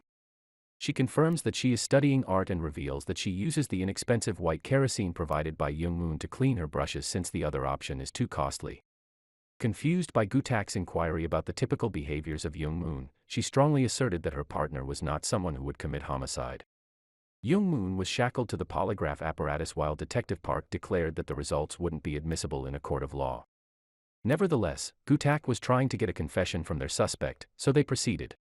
Young-moon confessed to having committed murder in the past, so they showed him pictures of the Wyeondong victims and asked if he had killed any of them. He denied murdering any of them, and the machine registered it as true. Young-moon swiveled his head, almost as if his gaze were being drawn to Gu-tak through the one-way mirror, and declared, "No, I did not commit the murder." This was the honest truth. Gu-tak angrily seized the microphone and asked who he had killed, to which Young-moon responded, "What answer are you expecting? I killed all of them. Is that what you want to hear?" He then admitted that he was indeed the Wyeondong serial killer and accepted the consequences of his actions, which only enraged Gu-tak further and caused him to burst into the interrogation room and grab Young-moon by the shirt. It is not necessary for them to encounter each other again if Young-moon is not guilty, but should he be found to be culpable, Gu-tak promises to take his life when they meet again. Gu-tak soon discovers the incident in which Young-moon killed the men responsible for his parents' death, as well as the psychological report indicating Young-moon as a psychopath. He is unconcerned that the 48-hour limit has passed and decides to meet with the prosecutor who handled the case. Ji-yeon arrives at the station unexpectedly, elated about her imminent journey. Her pleasure brings joy to Gu-tak, however, this moment of bliss is quickly ruined when Young-moon remarks, with a leer, "Your daughter is quite attractive." It is clear to us what will happen next, but who else is feeling uneasy at this point? Just before Ji-yeon was due to leave, Gu-tak left a voicemail for Prosecutor Oh in hopes of seeing him. As Ji-yeon was getting ready to eat, she heard a noise and upon inspecting it, she was attacked from behind and stabbed. This led to the familiar scene of Gu-tak holding his daughter's lifeless body. Gu-tak was overwhelmed by grief at Ji-yeon's passing, and sought solace in alcohol. The commissioner's suggestion that Ji-yeon should be sent away had been too much for him to bear, and he expressed his despair that he could not accept her death as final until the perpetrator was brought to justice and made to pay for their crime. The anguish he is feeling is clearly evident and deeply heartbreaking, so Gu-tak drinks more alcohol, unwilling to listen to any more hollow words of consolation. Gu-tak is truly remarkable for being able to stay in the same room while Ji-yeon's body is being autopsied, gripping the examiner's hand for a moment of intense agony before releasing it and allowing them to proceed. Gu-tak holds Ji-yeon's hand and notices her neatly trimmed nails. A flashback reveals that she had been wiped down with white kerosene. CCTV footage then reveals Young-moon in the vicinity and shows his face underneath the hood. Young-moon smirks as he releases Ji-yeon's hand. Later that evening, Gu-tak rushed to Young-moon's home shortly after Eugene departed. When Young-moon opened the door, Gu-tak seized his throat and, before Young-moon had the opportunity to seize a weapon, a gun was pointed at his head. Gu-tak recalls their most recent exchange, in which he promised to take revenge on Young-moon when they next encountered each other. Young-moon proclaims his innocence, but Gu-tak is unconvinced. Detective Park arrives just in time to stop the gun from firing, and Gu-tak yells that Young-moon was responsible for the death of his daughter. Gu-tak provided Eugene with a way to settle her father's debt and continue her art studies. He gave her the chance when he visited the club she worked at following his disciplinary hearing, where he had submitted his badge. Gu-tak suggests that she should use her time to assist him with a job instead of squandering it with Young-moon, and promises to help her leave this work and reimburse her debts if she does so. This could be a turning point for her. As Eugene wreaks havoc in the dwelling she shares with Young-moon, Gu-tak speaks aloud that the reason why Young Moon has yet to be apprehended is due to the absence of proof. Nonetheless, what is more crucial is that there be a living victim, and Eugene is in this position. Gu-tak states that a victim and tangible evidence are necessary, and so Eugene arrives at the police station with an arm that is bleeding and a bag containing the supposed weapon. She also recounts how Young Moon had informed her that he had murdered multiple people. Eugene gives evidence against Young Moon in court, and is generously compensated for her assistance. Consequently, Young Moon is convicted and the rest of the story unfolds from there. Gu-tak is now conversing with the elderly Baduk player, expressing his desire to have Young Moon eliminated as he feels that his heart is in perpetual torment. This is how he obtained the information about Young Tae-soo, a professional killer who was recently incarcerated. The elderly Baduk player was baffled as to why Tae-soo had surrendered himself, yet was confident that Tae-soo was capable of executing the task. He inquired of Gu-tak as to what he would like to hear from Young Moon's own mouth, if that were possible. Gu-tak expressed that he would struggle to cope if Young Moon was not responsible for the death of his daughter. He stated that he wished to hear that he was the one responsible for the tragedy. Young Moon abruptly awakens in a dimly lit boiler room and is immediately handed a bottle of pills by Dr. Kim. What is the purpose of this erratic behavior from the psychiatrist? Once the drug starts to work, Young Moon's awareness is hazy and intermittent. He slowly makes his way down a corridor, and a familiar voice speaks out, not at all surprised. "You've arrived," says Boss Lee. Gu-tak has ultimately chosen to relate the long and detailed flashback from the prior episode to Mi-young. Mi-young views the activity of manipulating facts to put Young Moon in prison as a nefarious deed, but it has at least enabled her to piece together several aspects, such as why Gu-tak was so confident that Young Moon would search for Eugene. She is now sure that Gu-tak released the other two prisoners with the purpose of killing Young Moon, to which he responds that this was not his initial plan. He wanted to keep a watchful eye on Young Moon and check if he was the Wyeondong serial murderer who took Ji-yun's life or not. Gu-tak questioned why he had decided to bring Young Moon out of jail after all, and he recalled that he started to have doubts about Young Moon's guilt around the time he was confined to his house. Although Young Moon had been seen in the vicinity of the crime, there were no witnesses to the incident, so why was he so sure that Young Moon was the perpetrator? After some time had passed, Gu-tak began to question whether Young Moon had actually praised Ji-yun while they were at the police station. In actuality, Young Moon had not uttered a single word and simply walked past. However, Gu-tak was so convinced that he was the perpetrator and his intuition had never led him astray before. Are you suggesting that you may have imagined Young Moon saying those words, or that your desire for revenge was so strong that you began to doubt your recollection of the event afterwards? He was plagued by doubts as to whether his words and actions were motivated by a desire for revenge, and this kept him up at night. Mi-young inquired if his hesitation and remorse was what had driven him to finally visit Young Moon in prison. Gu-tak didn't feel guilty precisely, but he did feel remorseful for Young Moon. Consequently, when he informed Young Moon that Eugene was regretful for what happened, it was because he was reluctant to express his own apology, as he thought it would be a dishonor to his daughter's passing. Mi-young is curious to find out what Gu-tak has learned about Young Moon while having him nearby. Does he believe Young Moon to be a psychopathic murderer or a person who was wronged and deserves retribution? Gu-tak answers that Young Moon was the first person who made him realize that his preconceived notions about criminals can be incorrect. However, he ended up getting attacked by Young Moon despite letting his guard down. Gu-tak insists that it was not him who commanded Woong Chol and Tae-soo to murder Young Moon, although he is certain that Mi-young will not take his word for it. His attempt to apprehend Young Moon is halted when Mi-young removes the audio recorder which recorded their whole dialogue. Gu-tak let out a chuckle in response, reminding her that he had earned the nickname Crazy Dog for a reason. He allowed himself to be taken away by the men, but at the last second, he rendered them unconscious. Mi-young pointed her gun at him in a threatening manner. However, Gu-tak kept walking forward and allowed the muzzle of the gun to rest on his forehead. He declared that he would surrender himself to the authorities after he had tracked down and killed Young Moon, and urged Mi-young to back off. After a tense period, Mi-young put away her gun. She questioned whether Gu-tak would give her the job of investigating this case, which made Gu-tak aware that she was teaming up with Prosecutor Oh. He did not reply when Mi-young asked if he had given the command to kill Young Moon, but he halted when she claimed to be aware of why he was so certain that Young Moon was responsible. She believes that Gu-tak was hoping to atone for his wrongdoing of taking Boss Lee's money by finding the perpetrator of the Wyeondong murders. He wanted to make himself feel better, so he was wishing that Young Moon was guilty, which would allow him to move forward. Mi-young insists that rather than pointing fingers at Young-moon, Gu-tak should take responsibility for his own actions over the past 2 years, as he is the one who has caused them. Gu-tak then says that it is too late to make amends, as he has gone too far down a road from which there is no return. Another murder has been reported, prompting Woon-chul to be called out of prison.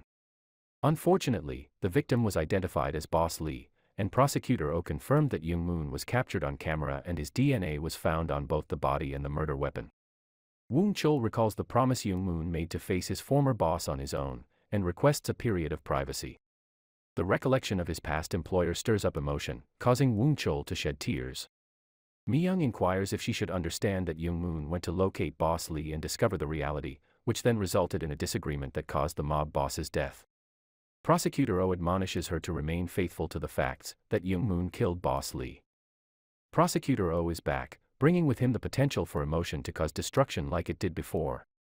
Tae-soo arrives in time to hear that Young-moon has disappeared, as his ankle monitor has been taken off. Once Tae-soo and Woon-chul had both arrived on the rooftop, Tae-soo wanted to know if Gu-tak was responsible for setting up the plan to have Young-moon killed, as well as for their own potential demise if the mission had not been completed. He realizes that he has experienced too much loss due to the actions of Woon-chul, Tae-soo, and Young-moon, and Mi-young may not be in total agreement, but Prosecutor Oh is certain that Gu-tak's life would have been very different if these individuals had not been involved. His conviction is based on instinct alone.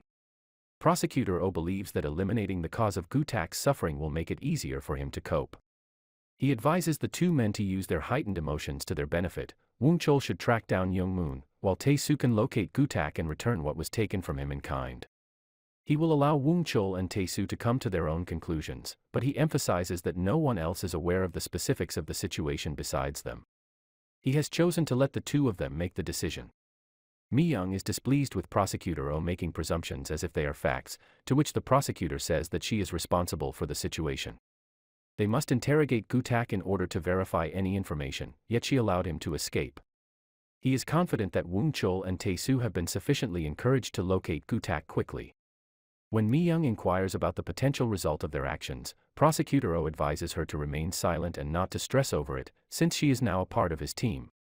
Despite the fact that the discussion revolves around human lives, Prosecutor Oh instructs her to focus on the goal of eliminating the Crazy Dogs team. Even if some of its members perish in the process, this should not be of concern. Tae-soo approaches an elderly Go-Baduk player and pleads for his assistance in locating Gu-tak. When he is initially rejected, Tae-soo emphasizes that a few beloved people in his life passed away due to the fugitive detective. This captures the old man's attention and he inquires if it is true. Meanwhile, Woon-chul visualizes Boss Lee's demise, as it was relayed to him, where Young-moon throttled and plunged a dagger into Boss Lee with a sinister smile. Woon-chul dispatches all of his forces to search the city for Young-moon, reminding them that Boss Lee has given them a comfortable lifestyle. He was like a brother to me, Woon-chul expresses. Therefore, do not hesitate to risk your lives to locate that individual. At the same time, Young-moon regains consciousness in a different, undisclosed place. When he brings his hand up to his face, he is surprised to see his hands covered in blood. Dr. Kim then strides in and proclaims to someone on the phone that he has made no errors this time. As soon as he spots Young-moon, Dr. Kim quickly rushes over and attempts to subdue him with a stun gun. Gu-tak obtains a prepaid phone, and then is suddenly confronted by Detective Park, who informs him that his car had been seen. Understanding that Young-moon had been abducted, Gu-tak instructs Detective Park to investigate Dr. Kim. Gu-tak has declined to offer Detective Park an explanation for his behavior, especially with the prosecutors seeking him out.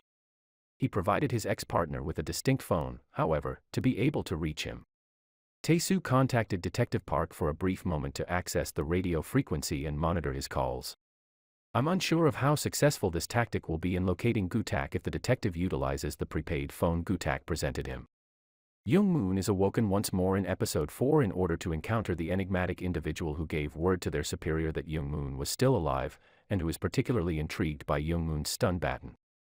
Dr. Kim instructed the man to complete the task thoroughly so that Young-moon would not need to return. Following this, Young-moon was escorted away. Woon-chul's crew are occupied displaying Young-moon's picture to strangers when they observe the vehicle transporting him pass by. By good fortune, the car halts at a traffic signal, and the criminals encircle the vehicle, demanding the people inside to open up. The leader instructed the driver to accelerate, transporting the timid youngest gang member on the hood of the car until he finally tumbled off. Young Moon capitalized on the opportunity, snatching the stun gun and incapacitating the gangsters, causing the car to veer off the highway. Young Moon stumbled out of the car, only to be confronted by more of Woong Chol's men who had been instructed to take him into custody. In an attempt to escape, Young Moon fled to a nearby hotel, clutching his wounded arm. He exerted a lot of effort to ascend the stairs and locate the room in which he had stolen the key mere moments prior, then proceeded to enter the room. He subsequently explored the bathroom before obtaining a kettle and plugging in a lamp, after which he patiently waited. When the criminals entered Young Moon's room to search it, he waited patiently until they investigated the bathroom door. They stooped down to check the moisture seeping out from underneath, and it was then that Young Moon tossed the lamp, electrocuting them. This was a clever move on Young Moon's part, yet a foolish one from the mobster's perspective. Commissioner Nam has now taken on more ambitious challenges, with Prosecutor Oh and Mi Young urging him to take responsibility for disbanding Team Crazy Dogs himself. If Gutak accepts accountability for putting the team together to pursue his personal vengeance, Commissioner Nam would be absolved of any blame. The commissioner posed a rhetorical question, inquiring if she had ever been overlooked and treated poorly, like a bruised apple that is carelessly placed in a bag. He decided to find out for himself, so he bought one and tasted it. He then asked, "Have you ever wondered what it tastes like?" The flavor was similar to the other expensive and attractive fruits, despite being battered by the wind and bruised. Prosecutor O is not fond of Commissioner Nam's flowery language, to which the latter responds by mentioning the former's eagerness to incarcerate the wrongdoers. Commissioner Nam views the people in question as expendable and not worthy of being treated with courtesy. If Prosecutor O desires to come to an agreement with him, he should understand the importance of treating them humanely. Commissioner Nam inquires Mi Young if she has any regrets regarding her choice to abandon him, after Prosecutor O departs. He invites her to rejoin him, as he regards her as if she was his own daughter. Mi Young responds, her eyes becoming teary, "I believe I have gone too far, I apologize." Tae-soo and the elderly Baduk player are able to access Detective Park's conversations with Gutak regardless of the phone he is using, likely due to some sort of radio frequency magic. While the two of them converse using cryptic language, Tae-soo is still able to gain an understanding of their meeting place, Hongdae. Unfortunately for Tae-soo, the multitude of people present makes it challenging for the elderly man to pinpoint the right frequency. His acute hearing detects a familiar voice, Gutak's, which tells Detective Park to move so they can tell if they have been followed. Gutak is perched atop a rooftop, watching the people below. As Tae-soo notices Detective Park move away, he attempts to follow after them, but is halted when he is told it's just a trial. Unable to detect anything suspicious, Gutak ponders if he was being too suspicious and follows after them as well.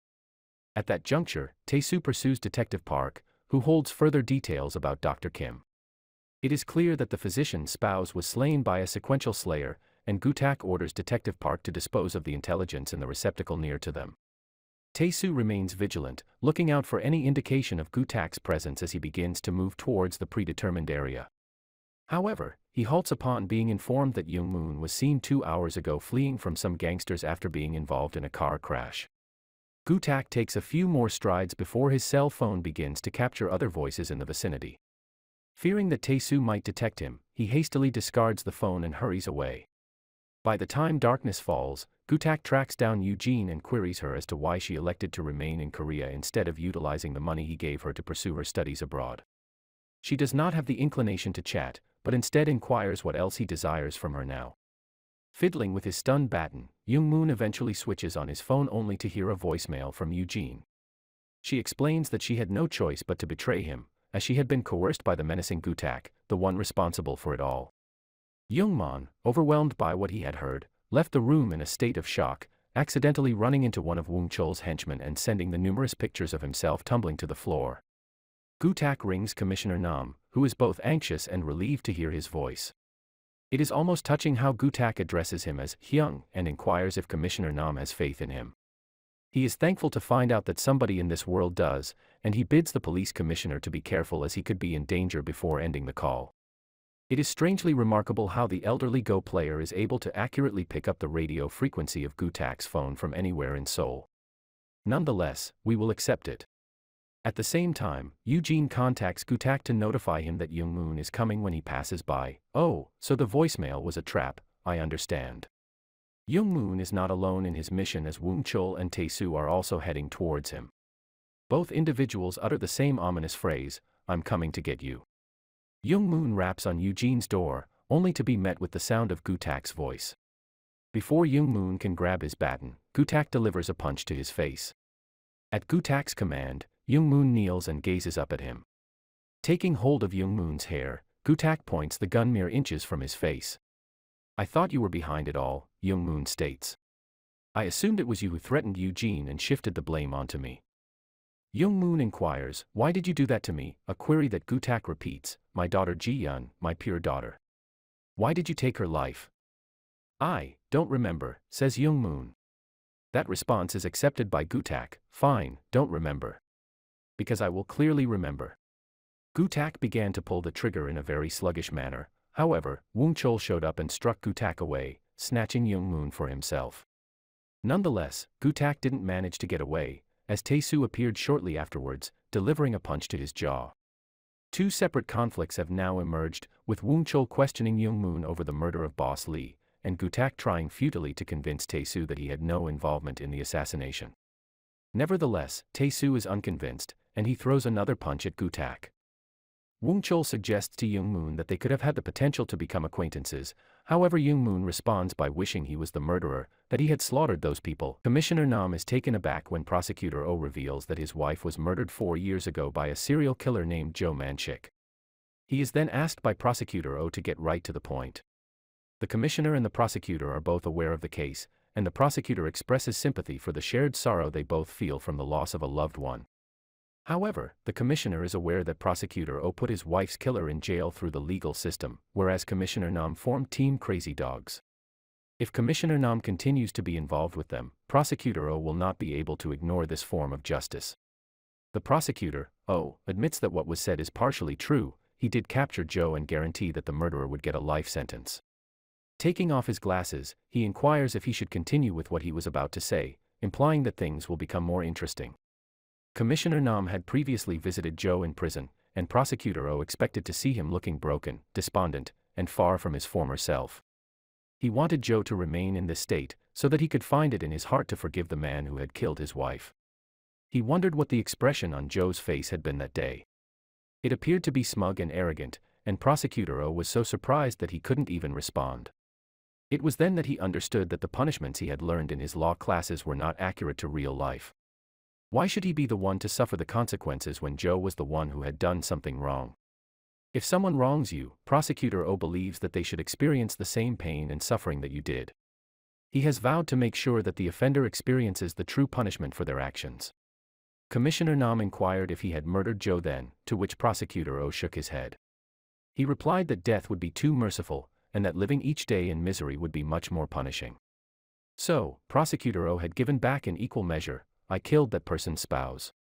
Prosecutor Oh's confession was chilling, as he smiled and laughed dryly.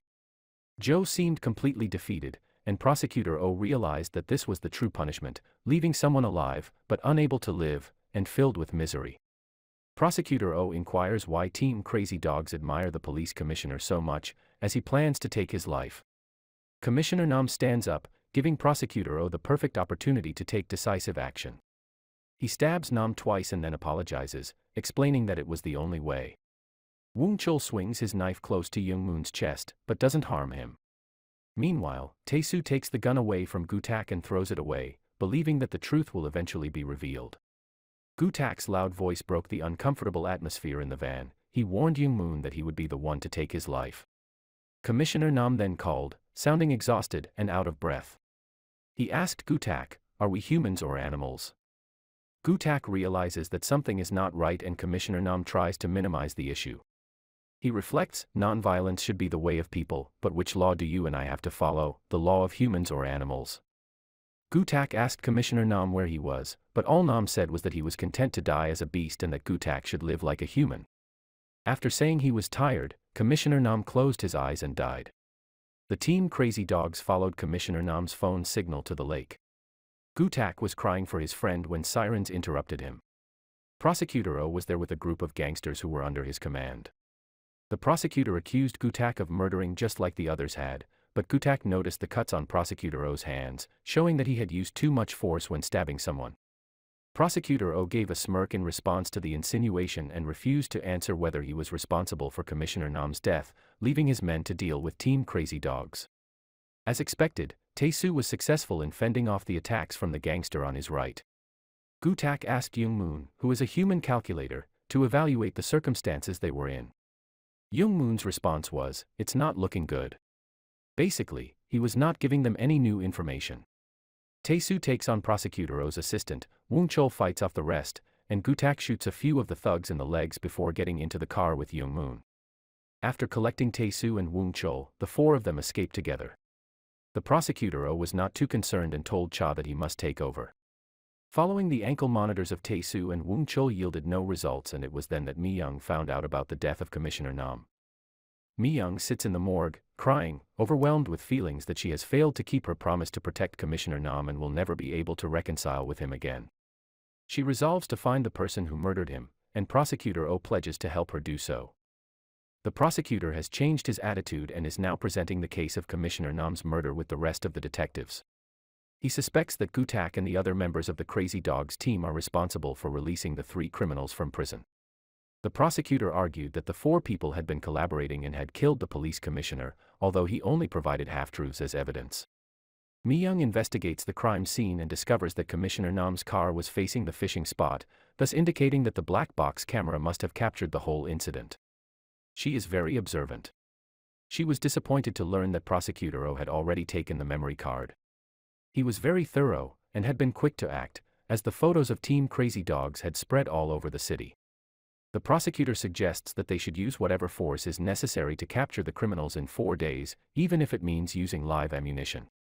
It is of no consequence whether the criminals are killed or captured alive. Mi-young is angry to hear that the memory card has already been destroyed, not believing Prosecutor O's explanation that it was of no use. She takes hold of his arm and points out that the ankle monitors of Tae-soo and Woong-chol showed they were in a different location when Commissioner Nam passed away, which eliminates them as suspects. Someone else killed the commissioner, according to her. Prosecutor O then stopped pretending and angrily told her in informal language to stop. He warned her that if she wanted to progress in her job, she should be quiet and obey him. He reminded her that she wouldn't have got involved with him if that was not what she wanted. Once the case is finished, Prosecutor O will reward Mi-young by giving her the promotion she has been hoping for. Young-moon listened as Tae-soo explained what had happened to him since he was kidnapped and drugged by Dr. Kim up to the point of him waking up and seeing his hands covered in blood, as well as the news that Boss Lee had died. Young-moon nodded in understanding.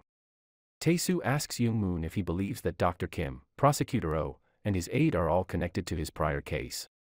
Young-moon responds that they know the truth, and when it is revealed, they will know who was responsible for Boss Lee's death and who ordered it. Gutak is not convinced by anything that Young-moon says, so capturing Dr. Kim is the best option for now.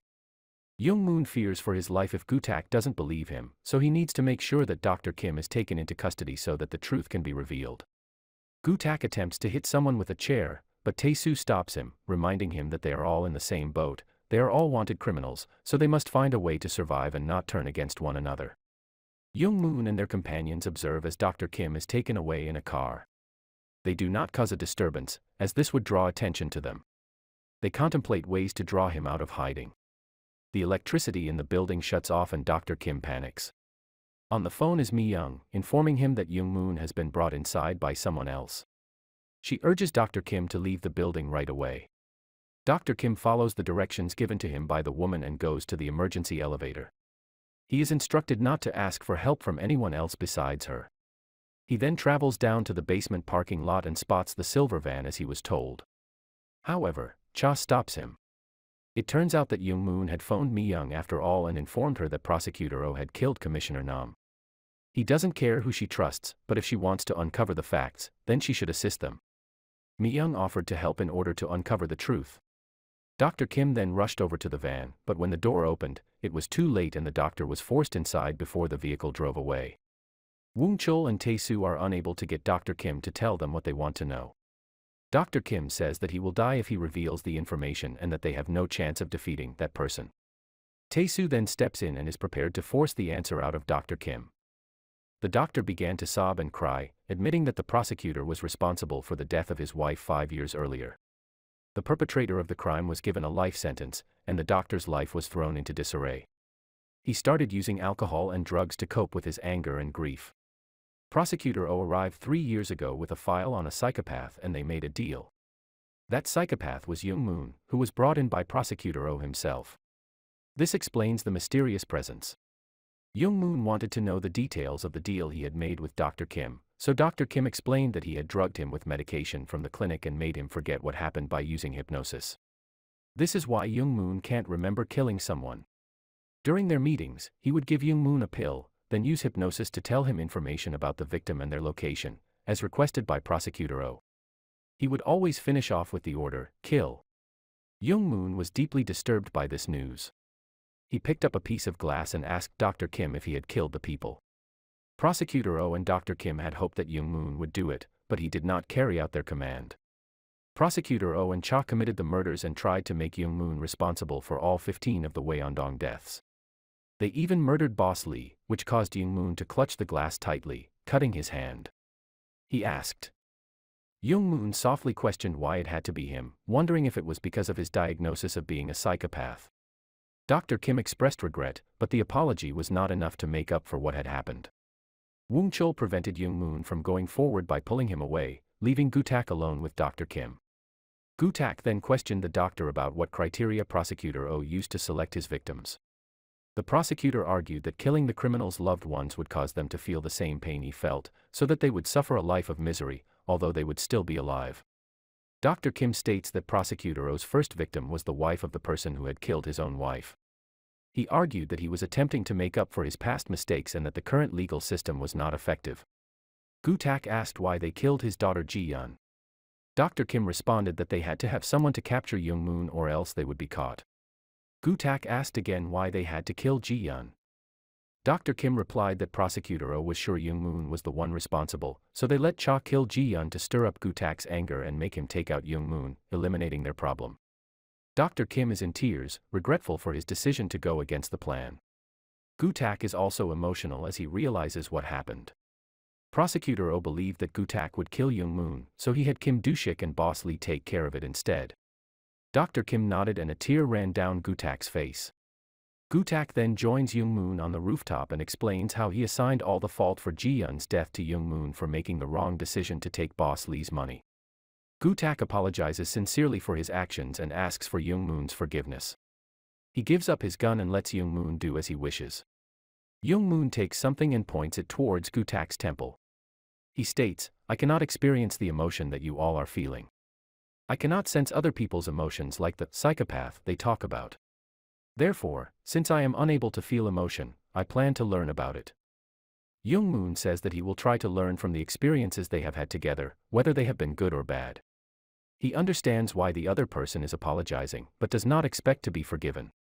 Gu-tak stares at Young Moon as he sets the gun down and begins to walk away. But then, Young Moon turns back and says that they must work together to find the person responsible for Gu-tak's daughter's death and falsely accusing him. Gu-tak told the guys about a man who had a dream in which he was a butterfly. When he woke up, he was confused if he was dreaming of being a butterfly or if the butterfly was dreaming of being him, which was a reference to the philosopher Zhuang Zhou's butterfly dream. This plan, Operation Butterfly Dream, is intended to make Prosecutor O realize his true nature as an evil person. Dr. Kim is being used as bait, but Tae-soo doesn't think Prosecutor O will react if they reveal that they know the truth. Gu-tak suggests that they could catch Prosecutor O's attention if he hears something indirectly, like through Mi-young. This proves to be effective as Prosecutor O takes an interest in Mi-young's conversation with Gu-tak. It may be a bit unclear, but it is enough for Prosecutor O to realize that Mi-young was involved in Dr. Kim's escape. He will investigate this on his own.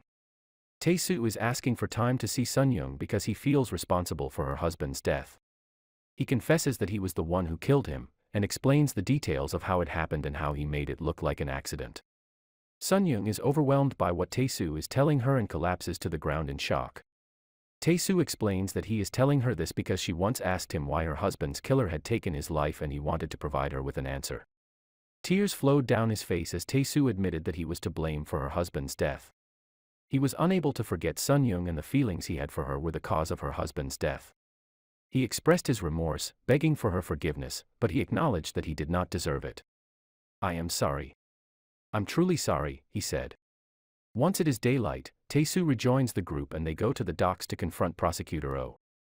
Along the way, Gu-tak asks Tae-soo and Young-moon for their thoughts on how Prosecutor Oh might be preparing for the meeting. Young-moon glanced at a nearby rooftop that he thought would be a good spot for keeping an eye on things. That evening, Prosecutor Oh and Cha sat there, listening in. Afterward, Prosecutor Oh sent Cha and his team to the place where Dr. Kim was probably being held prisoner. The men are told to go to a different area of the docks, where they can use a strategy called the bottleneck effect to capture each gangster one by one. Tae-soo asks if he can handle Cha since they have something left to settle, but Gu-tak says he will if luck is on his side. The two men, Tae-soo and Woong-chol, are engaged in a heated fight, both of them having the same level of skill. While this is happening, Young-moon is taking Dr. Kim away.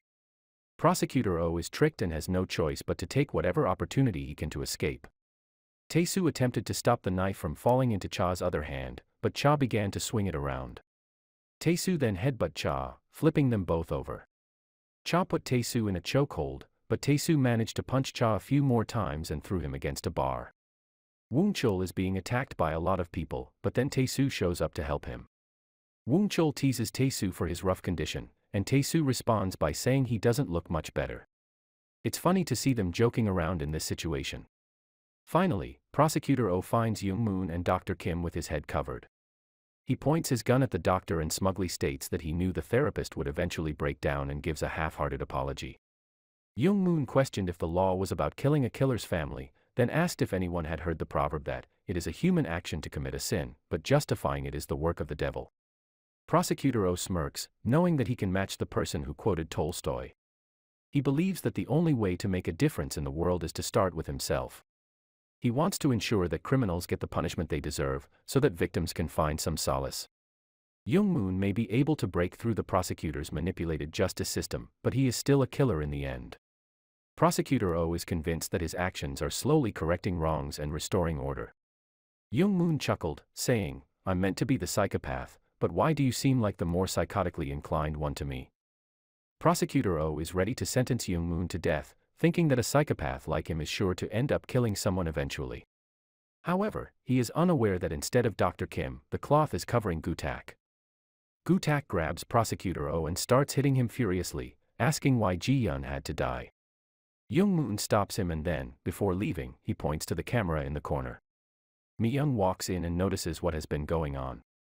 She remarks that people often try to make excuses for their bad behavior, saying they were doing it for the right reasons. She adds that in this case, they were really just motivated by their own greed. Mi-young warns Prosecutor Oh that the world will decide whether he was right or wrong. She insists that he won't be able to deceive anyone and eventually he will be held accountable for his choices. Finally, Prosecutor Oh is taken away. We go back to earlier that day when Mi-young had told Gu-tak that it would be challenging to exonerate the four men due to his recent behavior as well as his past behavior from 2 years ago. When the case is over, she thinks the four men should leave, but Gu-tak challenges her, "Are we people or beasts? We have chosen to live a meaningful life, even if it is only for one more day before we pass away. If we have done something wrong, we will accept the consequences, learn from our mistakes, and seek forgiveness. This is how we can start fresh. Isn't that what it means to be kind? If we make sure not to do anything bad, we will be rewarded in the afterlife." The four friends, Gu-tak, Woong-chol, Tae-soo, and Young-moon, exited together to confront the authorities. Mi-young tells the police commissioner that Young-moon is being retried. She also reveals that one of the serial killers is linked to the current case and gives them a photo of the victim that the locksmith killer said he didn't kill. She adds that since Young-moon was arrested again 2 years ago, former Prosecutor Oh hasn't committed any more murders. Mi-young informs the police commissioner that there is a way to deal with the situation, and she goes to the prison to see for herself. She looks into the cell and states that Crazy Dog is being set free once more. Gu-tak then turned around and smiled at her.